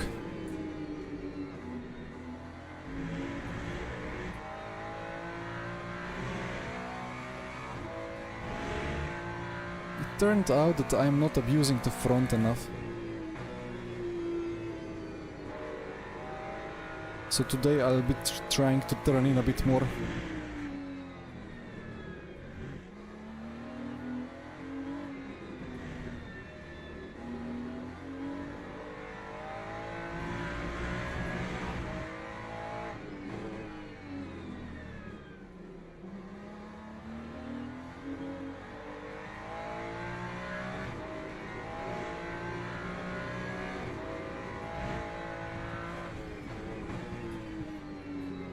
Not sure if this extra tarmac is usable. I mean, it's usable, but I don't know if it's faster or not. In hypercars it's kind of not really, but here it might be.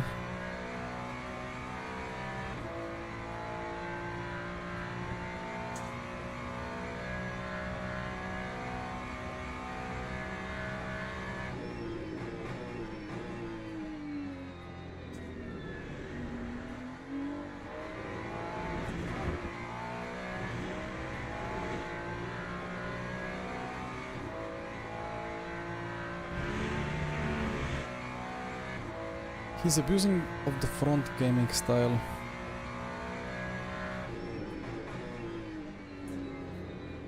Thing is, I want to do it, but I don't feel what I'm doing. Would just need many more laps. You mean like this, like just crazy input?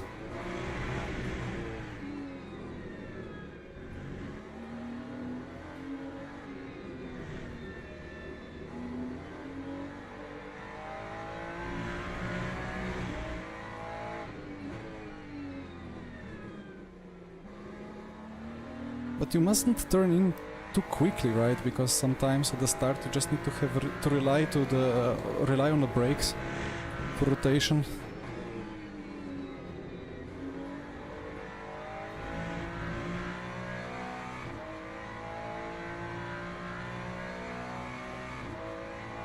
The event starts in a minute.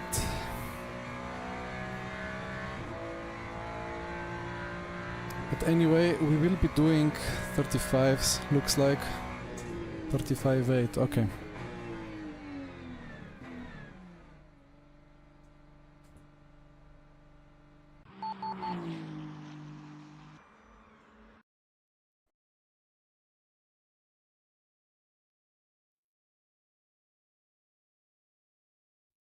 Do we have the results of the GTE fixed?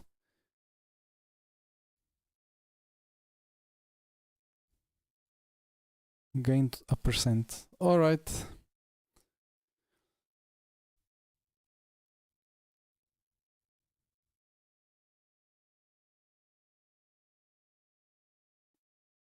It's gonna be quite a try-hard race for the podium.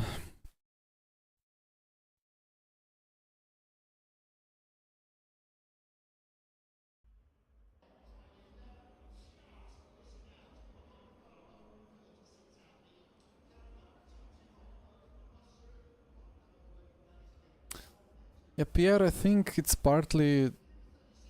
Oh, I mean, tire temps are partly just defined by the track temp and by the car choice. So, to some extent, there is not much you can do. But... yeah, I mean, you can only underdrive one axle of the car as much, but you can always kind of push it a bit more. Although it's, yeah... it's easier to drive slower and preserve the tires rather than going full crazy and overheat them.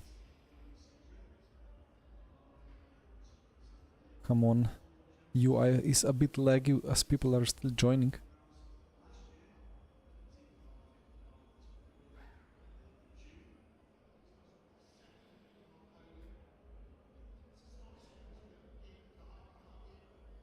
I don't want to do the fuel ratio thing. So it's gonna be 10-minute quali, which means like 7 laps.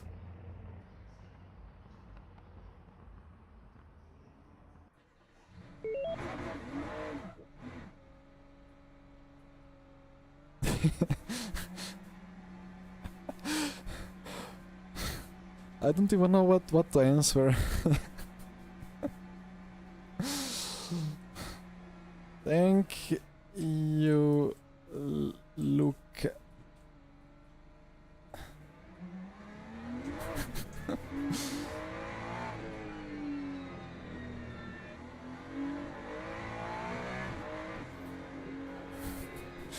Hi, Luke. Good luck to you as well.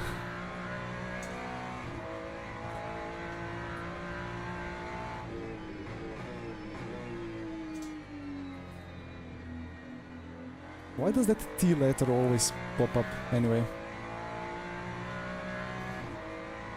Pierre, I think Bahrain is a problem. There is a bug with Bahrain. Bahrain at night is severely bugged because it can produce crazy temperatures, like 10 Celsius. Like you can have 25 air temp, and then depending on the cloud cover, like if it's clear then it's hotter, but if it's cloudy, which in the night should mean that there is less radiation and therefore more temperature stays on track, but it's colder. Like it doesn't make any sense at Bahrain. So like if you remember that VMS Pro last round, I mean, there was a tire bug on the top of it, but yeah, it was impossible to have tires in the operating window. So it's bugged. So you can have 30. You can have air temp 30 and then the track temp will be 15. I don't know.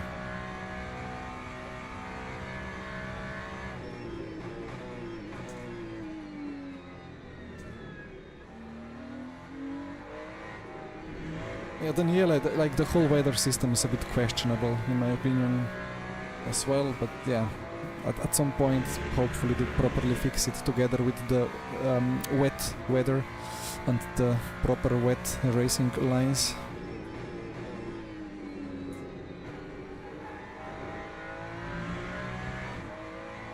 But at Interlagos as well, the tires always take a long time to get up to temp, same as Imola.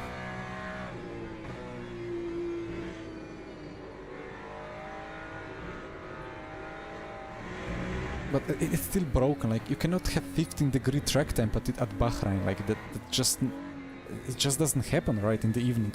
I mean, it could be in the morning if it was a cold night without clouds, and then it's 10-degree track, like 10-degree air temp before sunrise, and track cools down a lot. But I don't know, like I've never taken the measurements, so.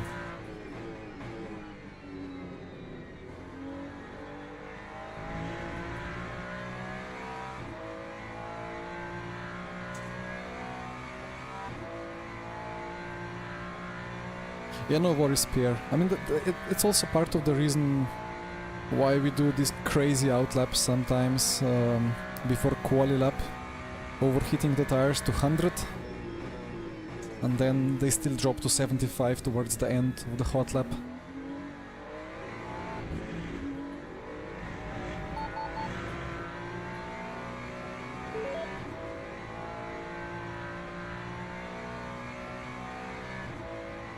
All right.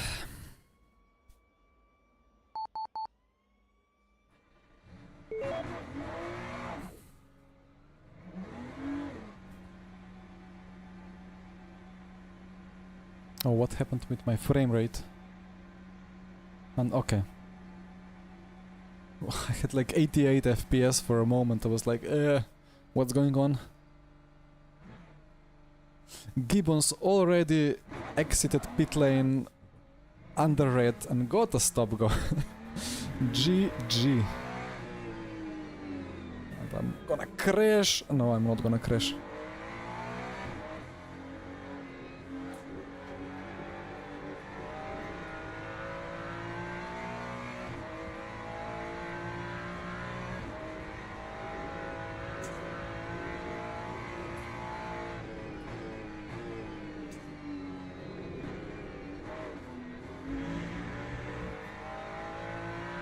They can fix it without rewriting the whole... I mean, I don't know, I think they can easily fix some things. It's not that bad, you know, but... Let's see. Let them first do the important content. Obviously you cannot sell a correct weather DLC for €5. But the money shouldn't really be the biggest of the issues now with all the Pimax and co funding.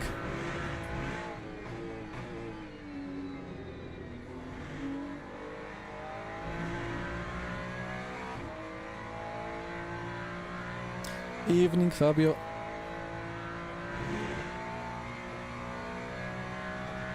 Still celebrating the Sebring win, Fabio, from Sunday. Was quite a gap.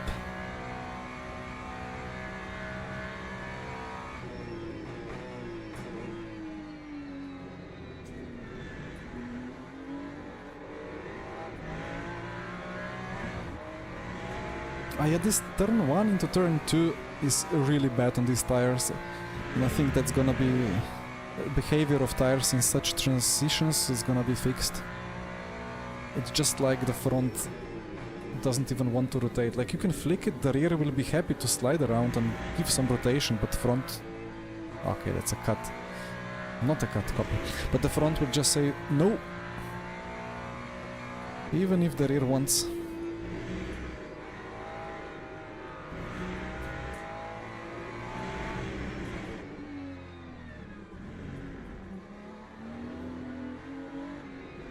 What a beautiful lap I'm driving here.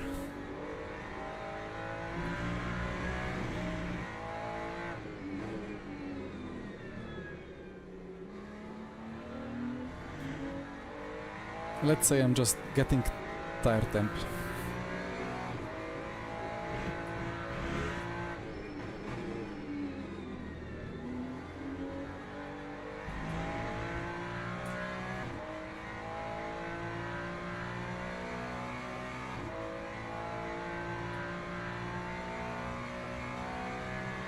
It was quite a battle, right, for P2. It was quite a bit of a train for some time.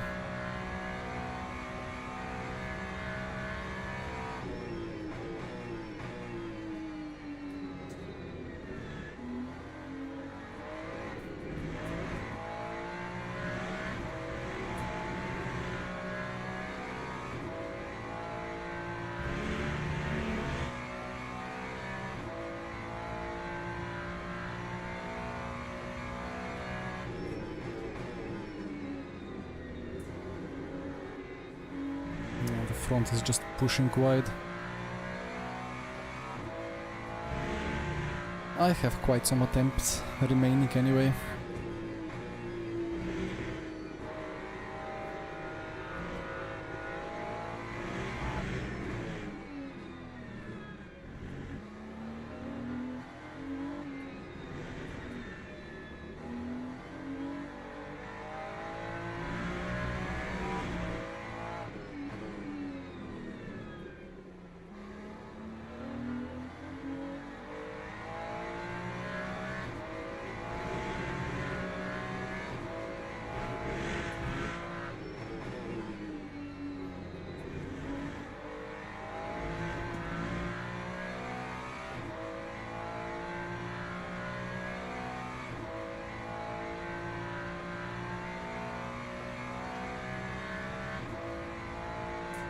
Well, tires are kind of up to temp now.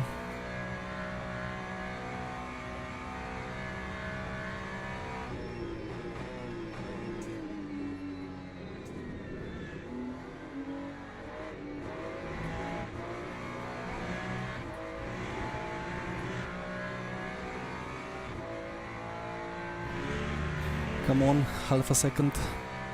Oh, look with 34.7.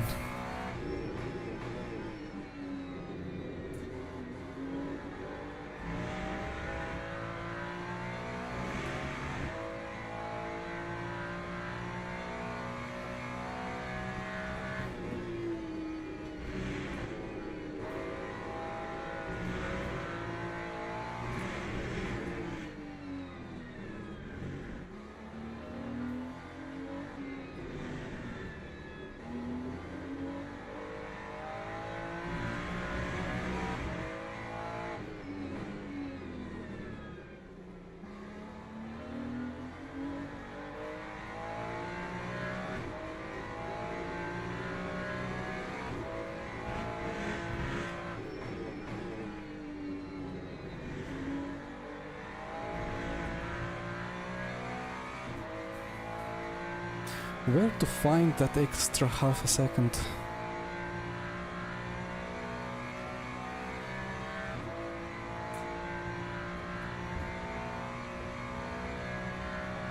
It's a certain distinguished look.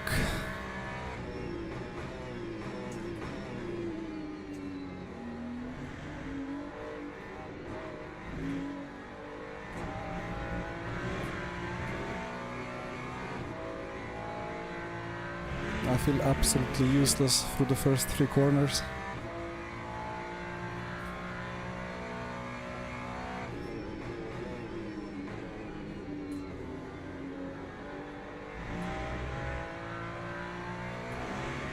Actually, look at the tight gaps to P2.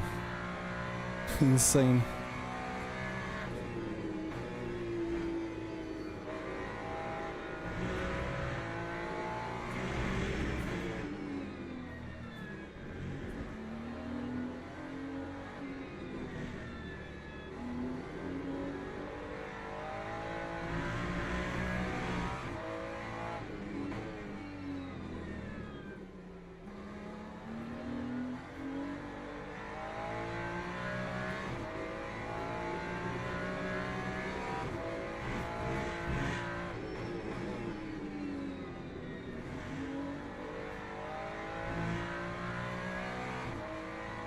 Come on. 39 milliseconds. For a P3 at least.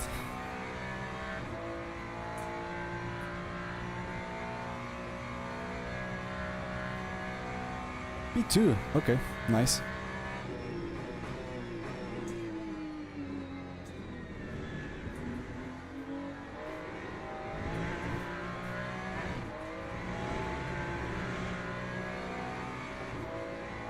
Okay, why is Delta not good? I thought I nailed it finally.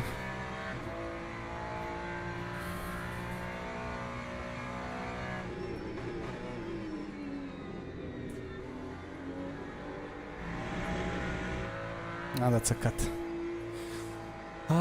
Yeah, my tires are kind of done, as the BMWs kill me. Okay, let's maybe cool down the tires a bit.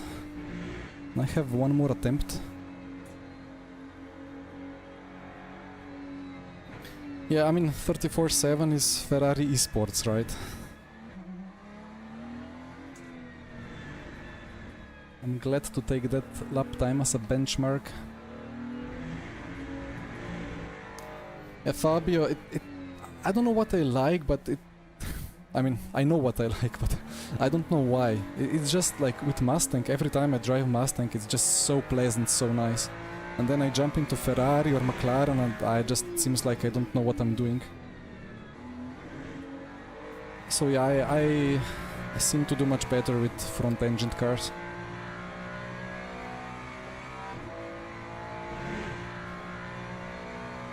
Cooled down the tires a bit too much. But anyway, last attempt. Need to find 23 milliseconds.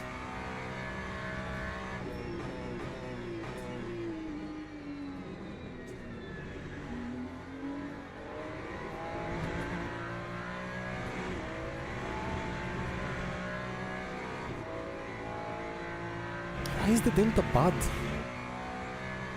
Did they brake too early? Maybe.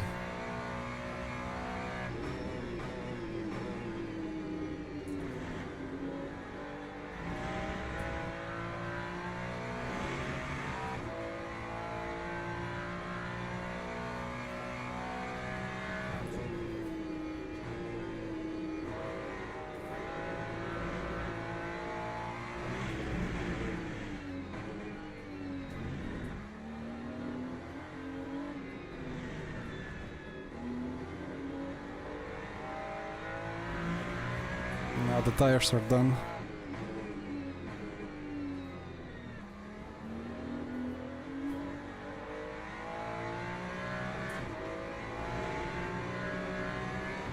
Nope.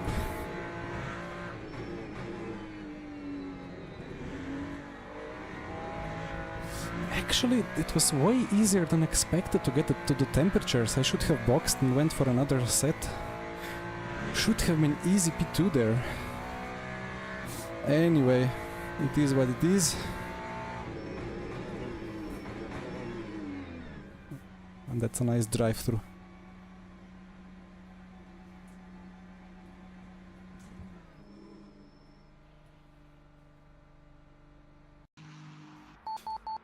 Right. 45 times 60 divided by 95, let's say. 29 laps.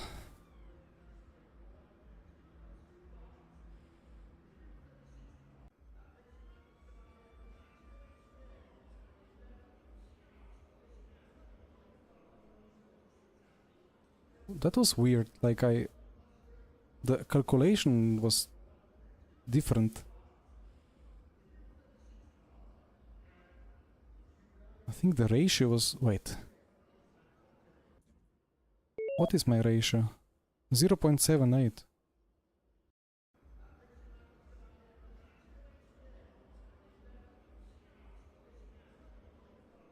It's changed again, like I don't know what's going on with the virtual energy there.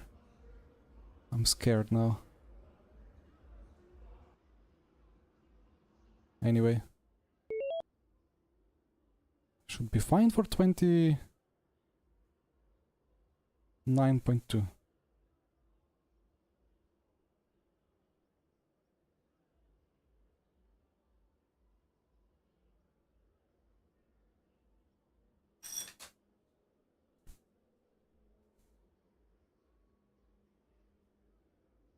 Yeah, Luca, there is some tricks with short shifting and spamming the first gear a bit more, but I don't know. That downshift to first gear is questionable. Sometimes it really gives more rotation, but sometimes it also means that you just get a bit of a rear kick and destabilization, and then you have worse grip actually, or like the front doesn't like the downshift. Why is everybody on 100%? And I'm on 77. Everybody adjusting the fuel ratio, and I'm on the only nooba adjusting the energy. Like, it's saying, I don't know. Why is it saying 25? Anyway.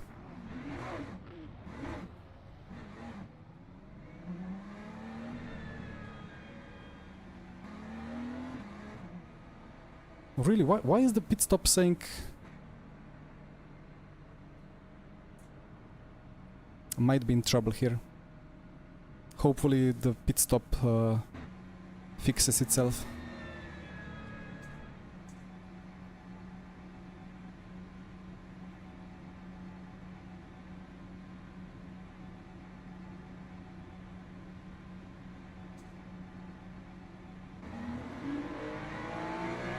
It's race mode.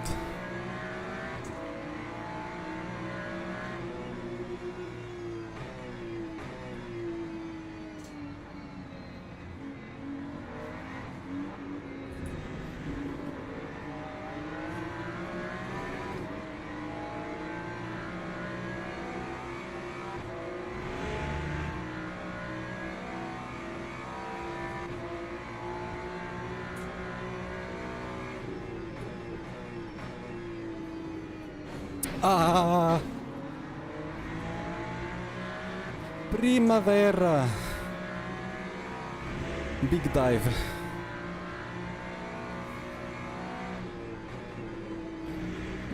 What is he doing? That was not great.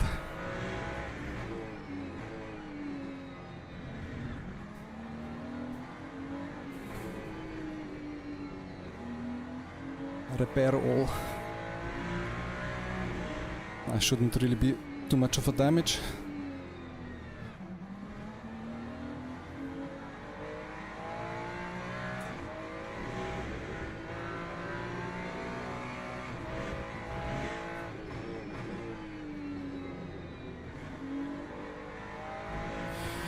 But somehow we survived this.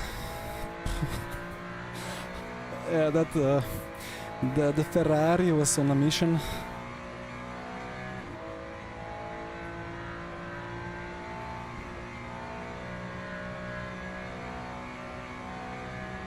Oh no, yeah. Indeed, the in-game calculation was off.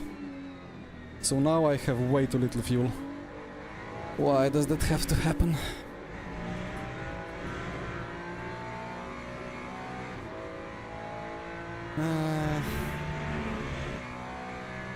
You know, I was saying aloud that the percentages for the 29 laps were changing. Like, it was 87 for some time, that then it was suddenly 77, and it switched up and down a couple of times, and I trusted it, but now it's wrong. So I'm gonna say my race is being compromised by a bug in the UI. Once more.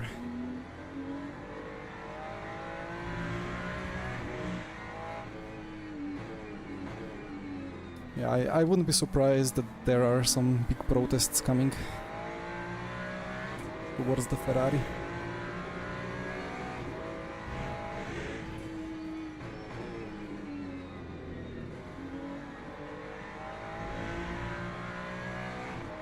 So now I need... Yeah, now I need unreasonable... I will need to box. With 4 to go. Well, thank you, UI, for nothing.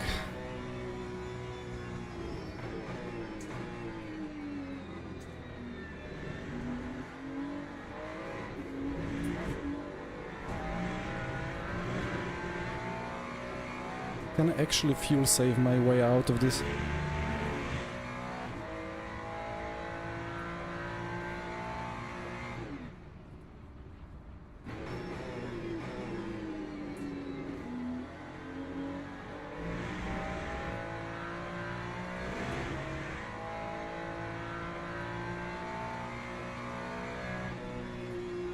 I'm just gonna fuel save a little bit for a lap or two.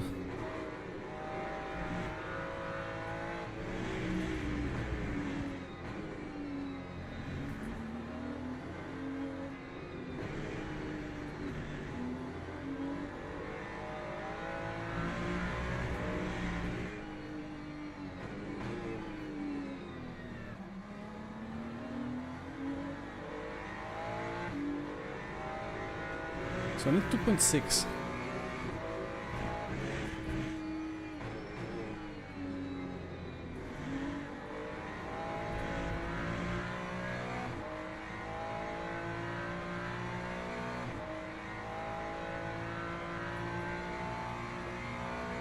I mean, I remember having a 1 hour race here, or was it 2 hours?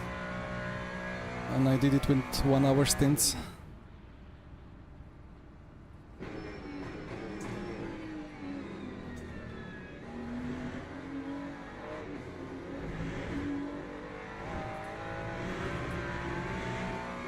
I mean, Luke is not really going for it in the lead.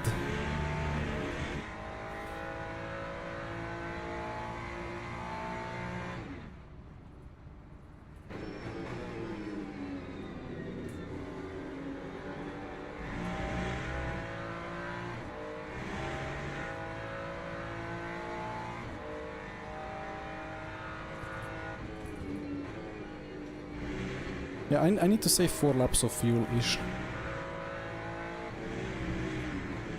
Maybe 3, because the pace is quite slow.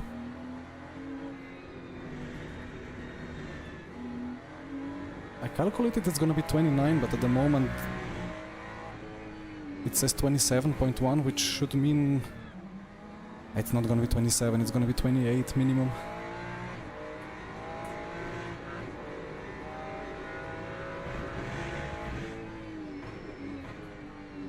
So maybe it's not that bad.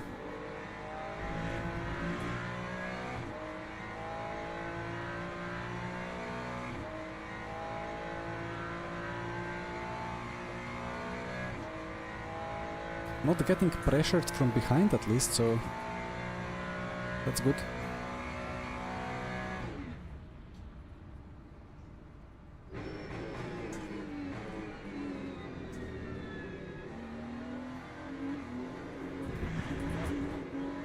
I don't know how to drive this corner.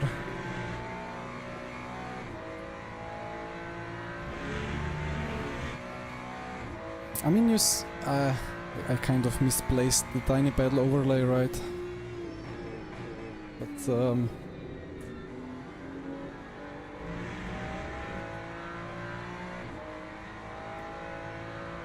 you see the last lap fuel consumption, and then you see the targets. I think I need to go for 28.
Ow.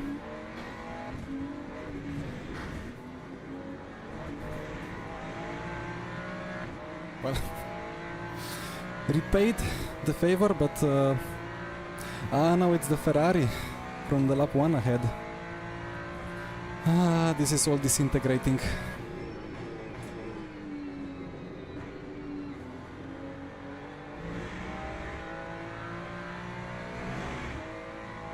You know, it's street justice. In real life it would be a good move, but in real life they have really weird rules for overtaking,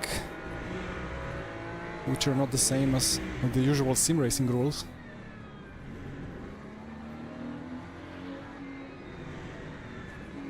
Oops.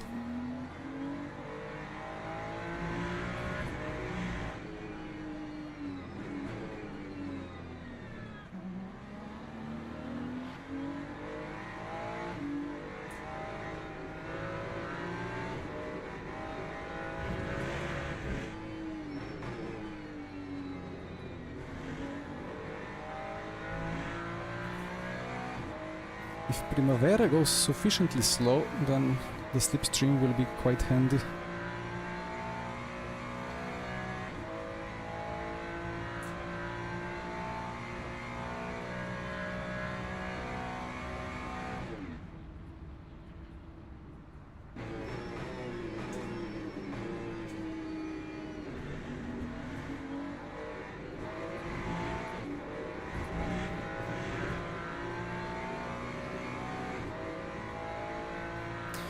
On the limit with track limits.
Well, finally on the fuel target, 2.71.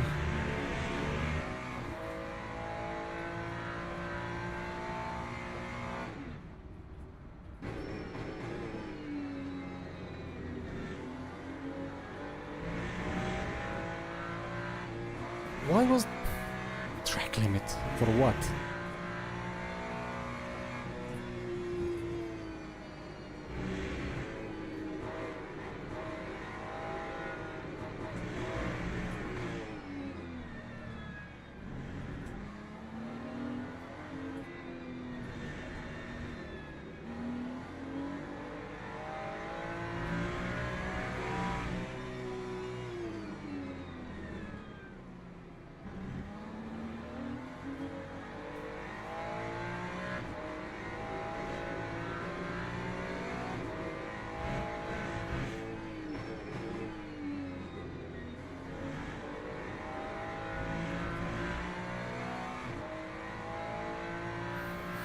Well, I sincerely hope that Luke will not be going for the extra lap. But I think the 28.9 calculation means that we are right on the edge.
Primavera is finding some good pace now.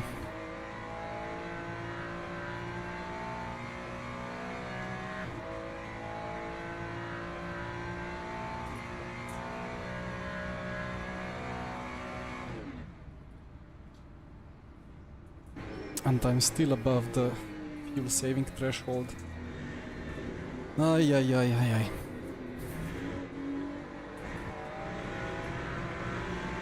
But I think this is the only way, like if I go for a box, then I will be B15.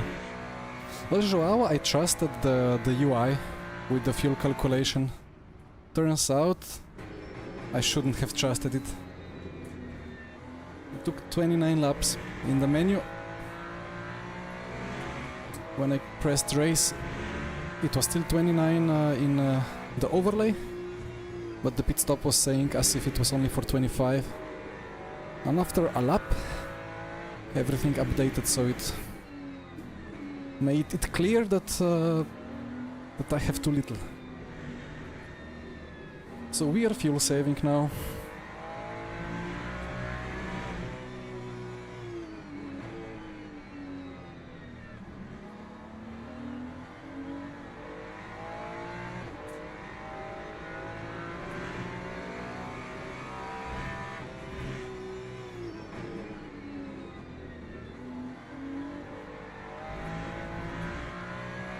It's just the Monaco strategies, letting the Ferraris ahead run into the distance while having a big train behind. And there is quite some cars behind. I want to fuel save, but I cannot fuel save like this.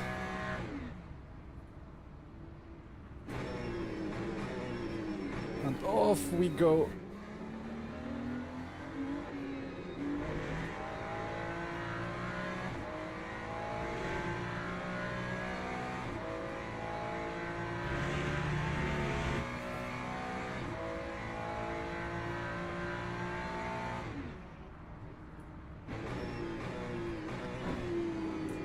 I got bonked from behind.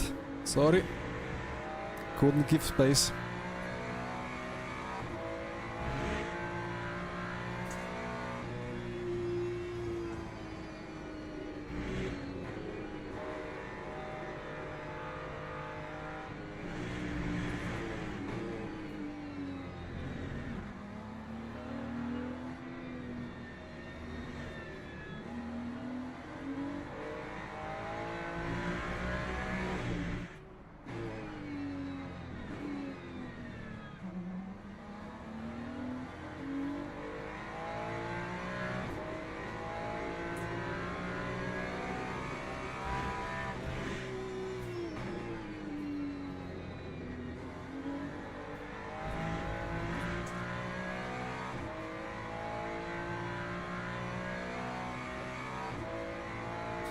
I mean, it's a proper Italian cooperation. Primavera absolutely bumped everybody out of track ahead of me, except for Whitehead.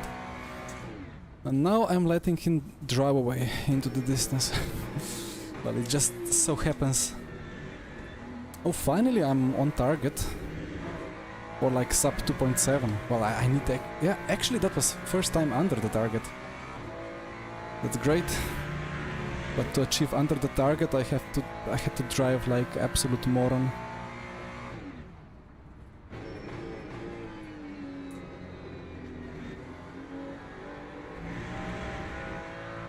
Track limit. Thank you. Fight. I don't understand.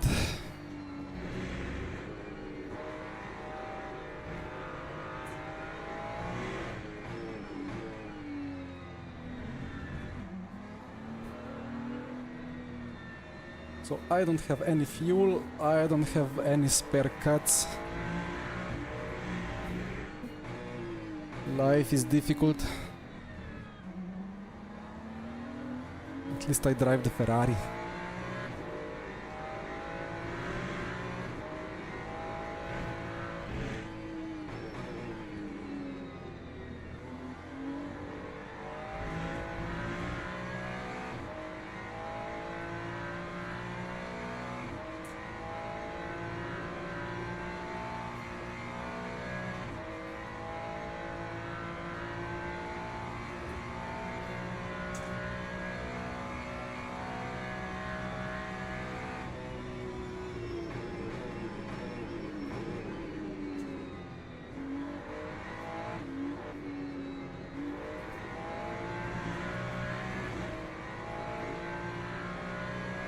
pushed him a little bit wide, but I think I gave sufficient space.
"22 minutes of this to go."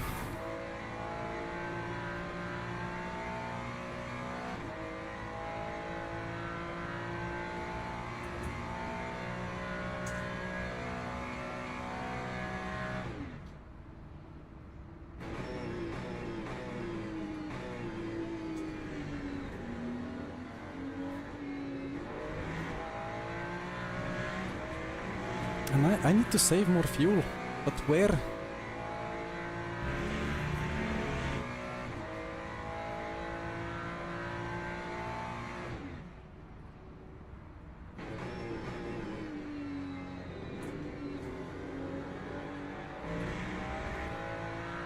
I mean, I didn't want to make race hard. I wanted to have a go at P1 against Whitehead, but the UI decided to tell me that 77% is sufficient for 29 laps. So what can I do about it? I always use my good old calculator to calculate fuel, and then I decided, well, why should I make my life hard when we have the in-game calculation? But now the in-game calculation is not working. For whatever reason.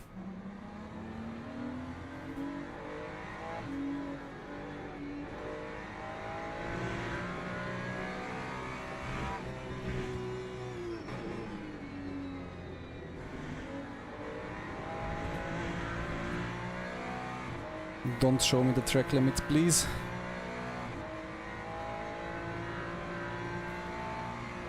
Yeah, I mean, this is the content, but it's not necessarily the content that I wanted to make, but...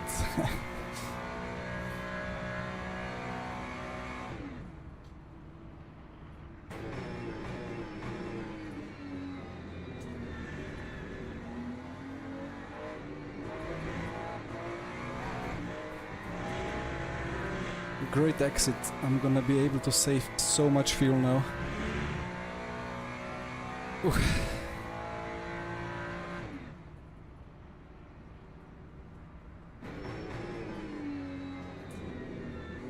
I mean, I know the game, but I've had solid experience with the calculation in the game.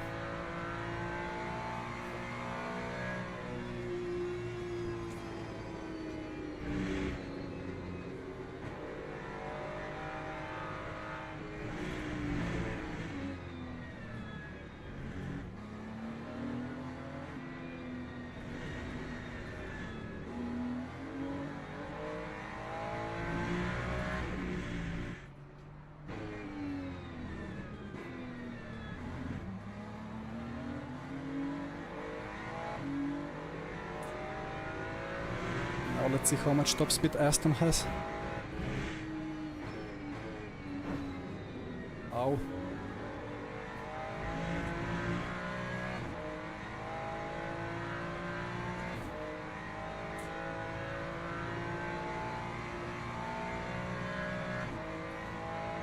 Quite a lot, to be honest. Yellow flag, you cannot overtake under yellow, please.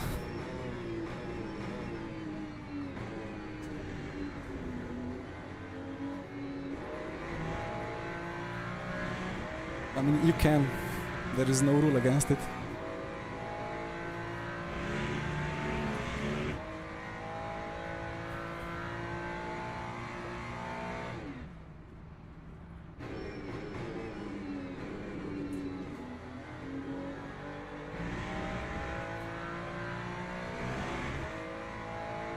Rob, potentially.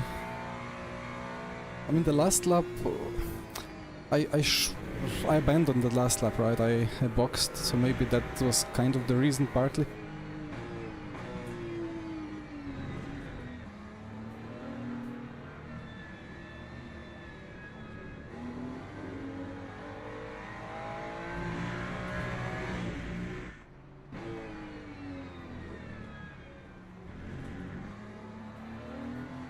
But yeah, more likely it was that slower lap. I don't know, I thought the game is more clever than that.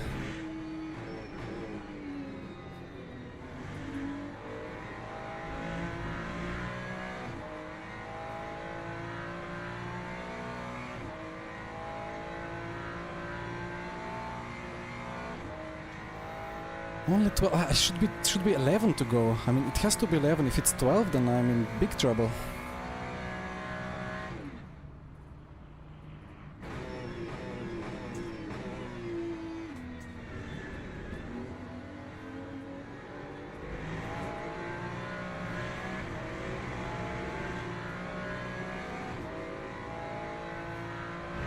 Well, Dan, I would love a Lexus or a Mustang, but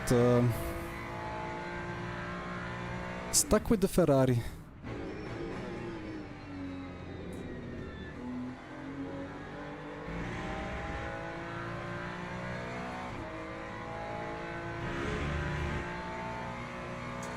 I guess we will have a permanent yellow into turn 1.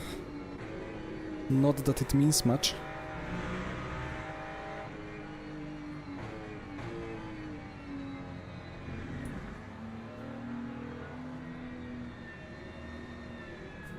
Like, I'm really sorry to everybody behind me that is fully stuck, but yeah, I have only as much fuel as I have. And somebody tell Whitehead that he should not do the extra lap.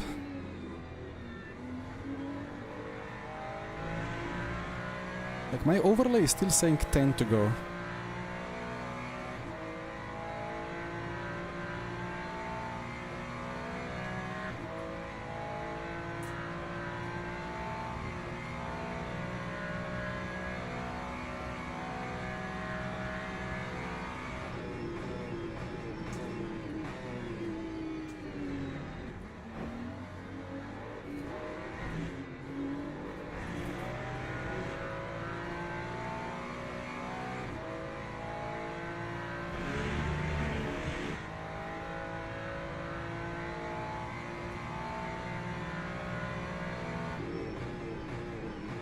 Oh!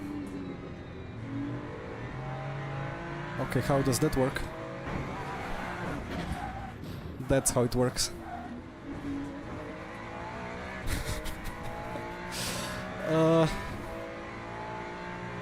Okay, do I have a rear wing? Okay guys, I give you explanation.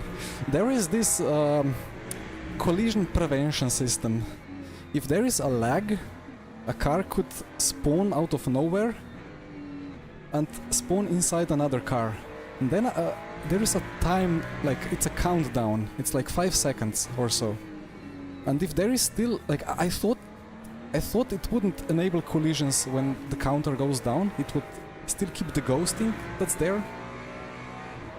But seems like that's not the case. From everything that could happen, together with the UI bug that gave me too little fuel, that I trusted, everything else that could happen in this race to help me, no, it had to be the first time ever I experienced this. It's a really good feature, you know.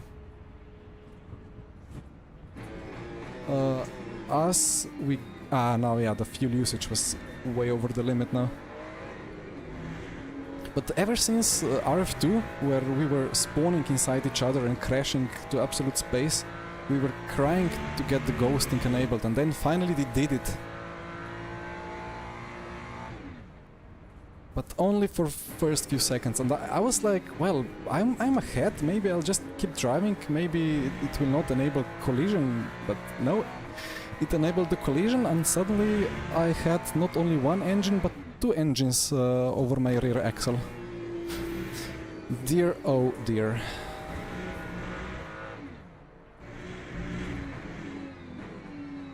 I mean, I'm also driving here for the DR, so P5 would still maybe not give me negative numbers.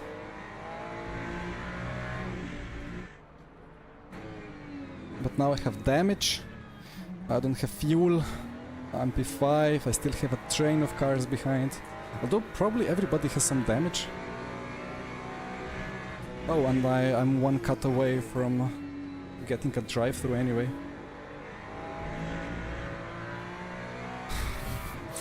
That feature of ghosting upon lags was there like for 5 years or so, like quite, yeah. Żyję, Gasper, yes indeed. But anyway, I will keep fuel saving.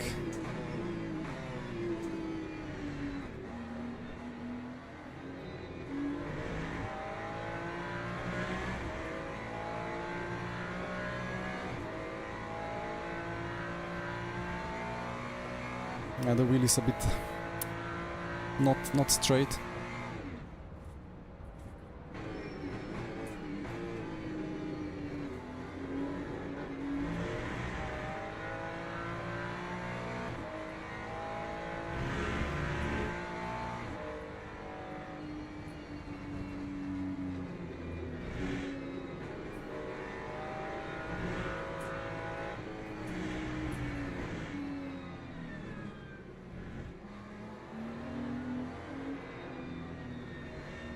I'm just happy I have a rear wing attached and that the rear axle is not fully out of alignment.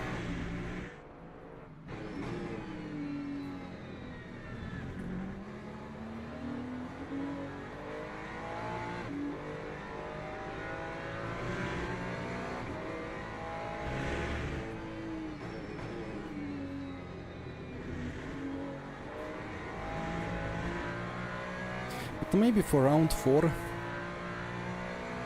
I will stop running into game bugs or skill issues and actually get a podium.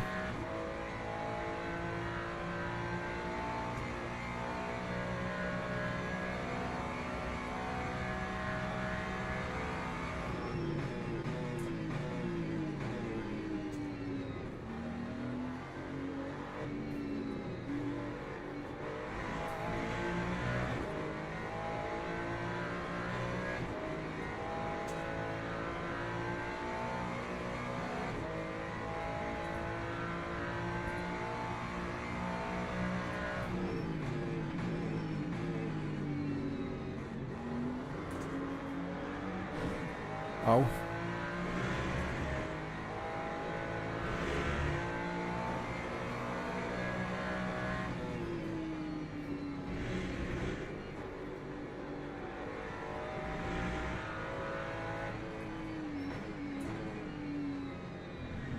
I couldn't lift and coast on both most important lift and coast zones.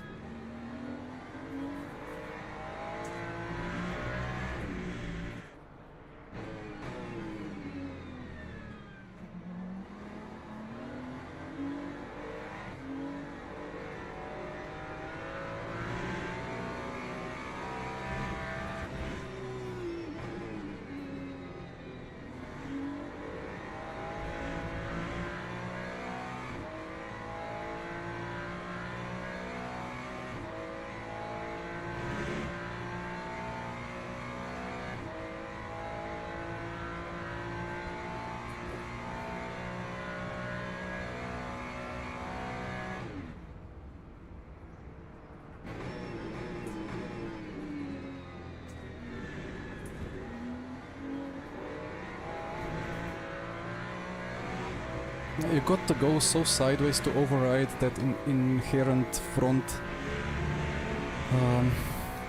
disability to rotate.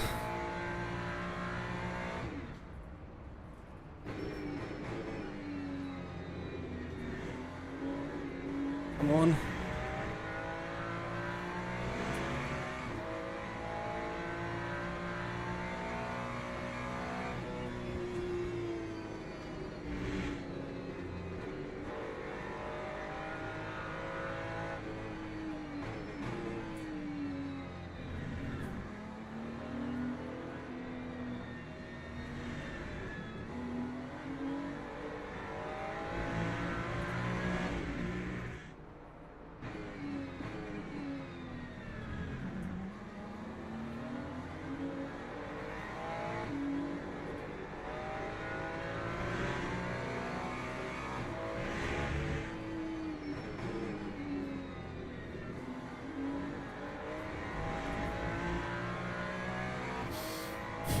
5 to go.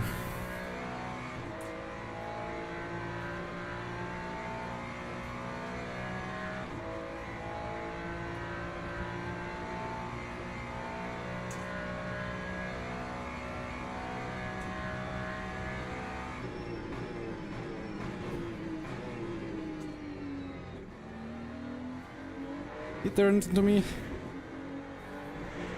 I think.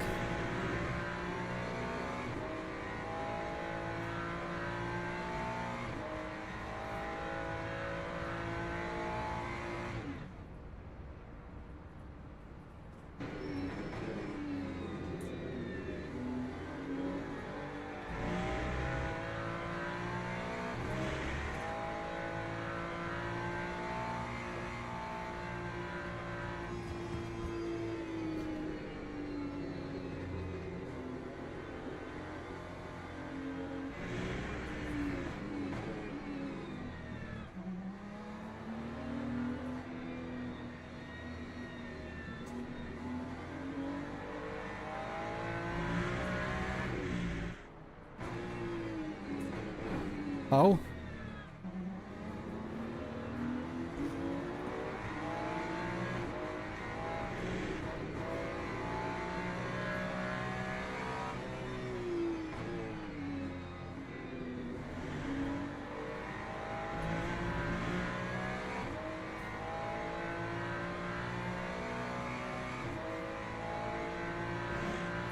Yeah, I had same thoughts before the race. 4 to go.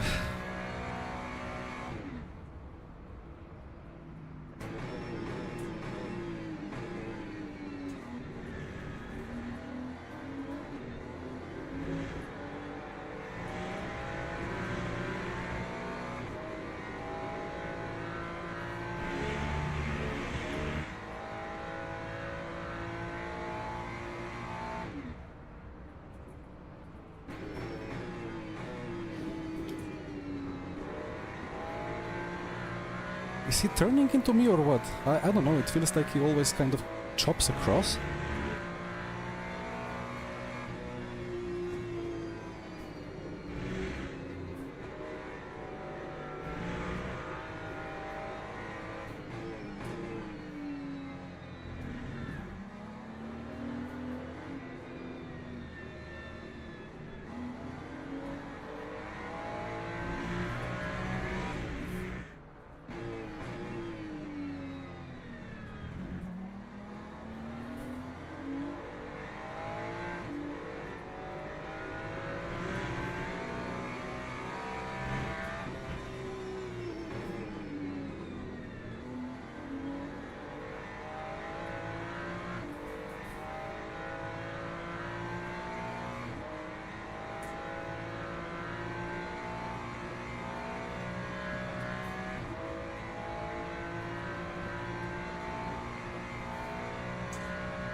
I'm still there.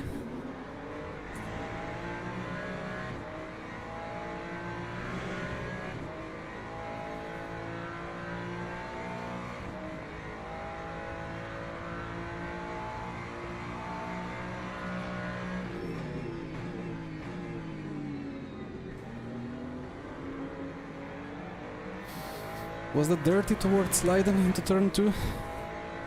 I had the overlap. Not the FIA sanctioned overlap, but the street justice overlap.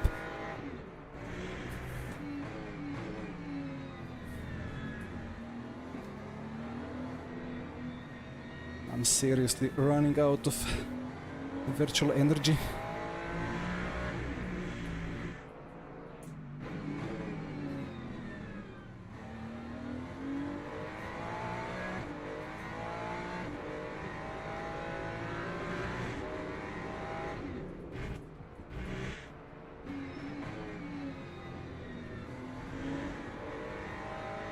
Oh, a bit of a breather. It's gonna be a very long Clifton coast.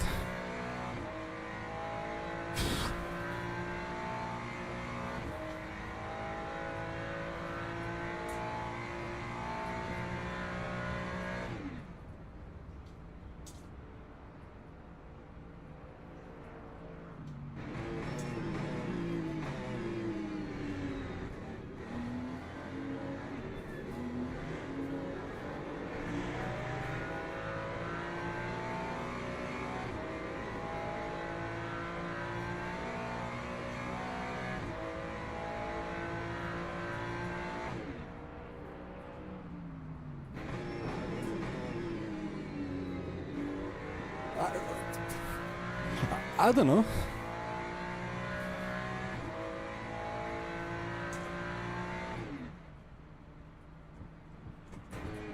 I'm just trying to survive on my fuel.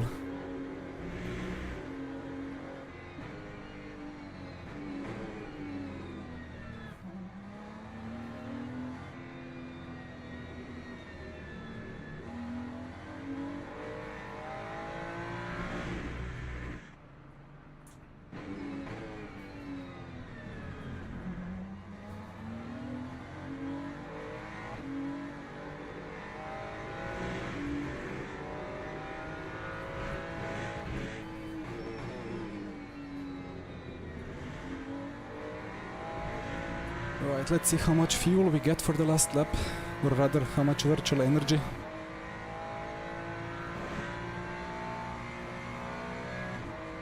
It's not gonna be much. I need to let this one go.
Point 6, point 5, point 4, point 3, point 2.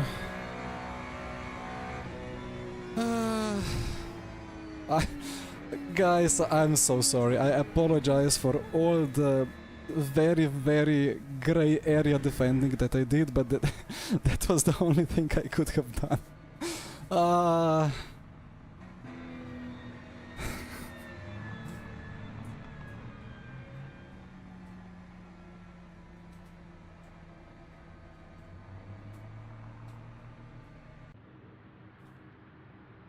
That's I don't have comments on that.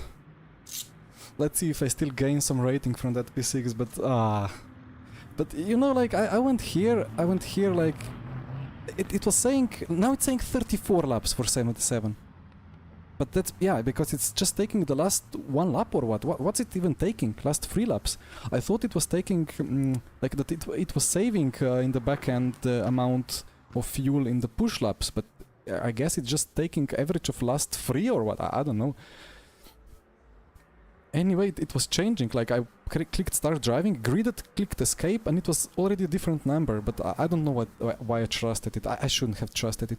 I just remember that I did whole hour on one tank, and then I assumed, okay, 77 for 45 minutes is kind of reasonable, like 3/4. But I'm just gonna quickly check that defense against... Actually, let's start at lap 1, because that was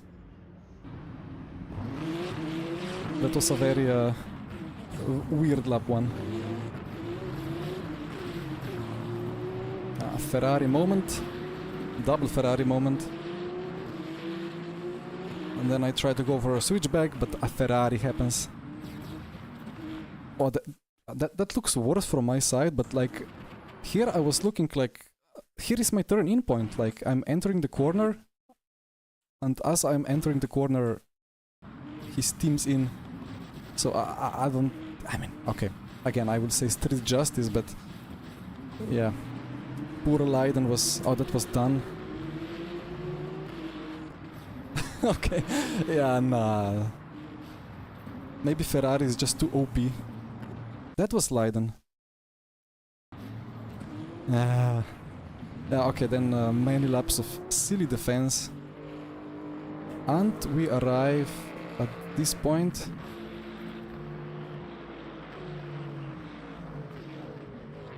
Started here. Yeah, that was a double defense, but I left the space. There was overlap. All the time you have to leave this space. Okay. Let's say that was on the good side of the gray area. That was a solid apex speed. Hi Danik. Well, I think the Ferrari was quite OP here. Like, we could carry more speed through many corners.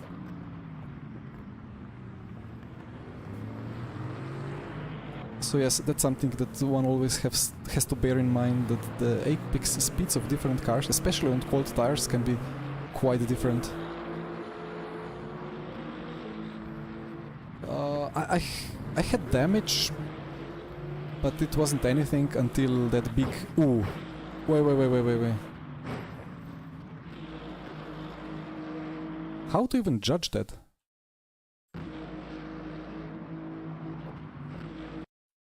I guess I surprised him by the very early lift, because I had to lift. I mean, that's almost a breaking point already.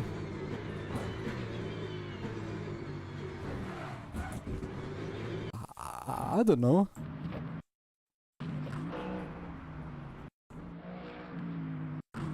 I'm already lifting here, like here I have no input. He sees that I have no input and he still goes full throttle and I don't know, I don't think I did anything unpredictable. I lifted, I defended.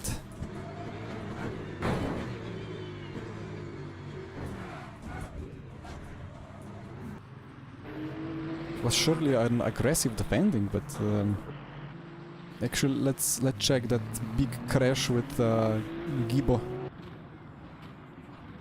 Must have been here. He went for it. I defended. I defend again. He lags. And then the message happens. 5, 3, 2, 1. Bang. You know what? That could have ended much worse. Much worse. Maybe damage multiplier is quite low for this series as well.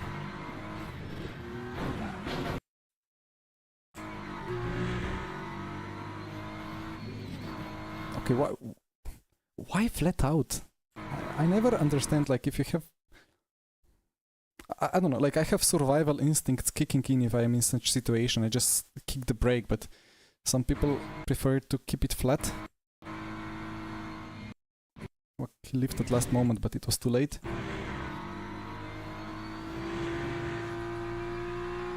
Okay, that was...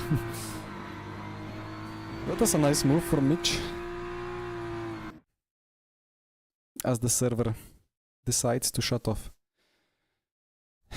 Results are ready. Please give me at least positive DR. Plus 3.8. I'm happy to accept that. I'm not worried by safety rating. What a silly race. Alright.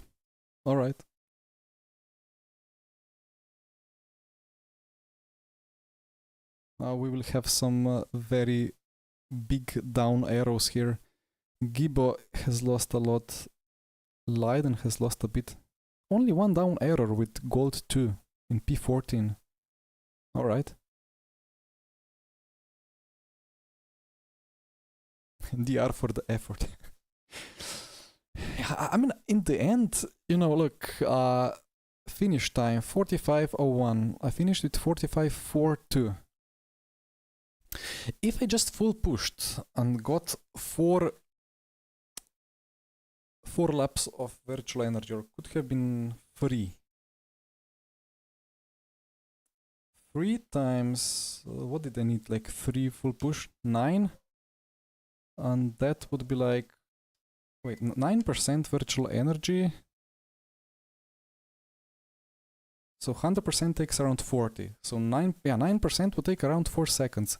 Plus the drive-through, which isn't catastrophically long at Interlagos.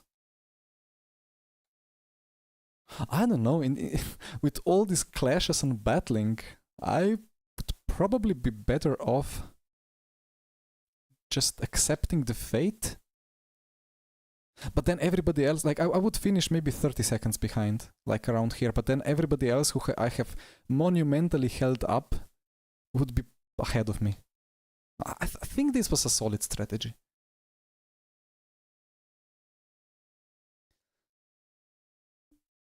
Good point, Luca.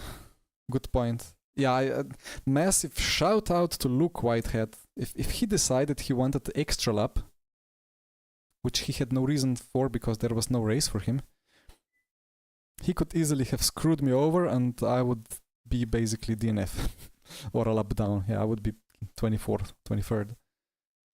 No, Joao, I'm only doing one attempt. Need to do other stuff as well. Well, guys, that's it for today. I'll do the Monaco 100 laps of historic Monaco with the 67 F1 cars on Saturday. If that is anything that you're interested in, I surely am. It's RF2, gonna be fun. Otherwise, see you next week probably. My brain is dead after this. It was a huge effort to keep everybody behind. Anyway, till next time, thank you for watching, and comments and the likes and the subs, much appreciated. SpaceX, in 4 hours I will be asleep, but I will probably watch some replay tomorrow. Yeah, till next time, good night, bye bye.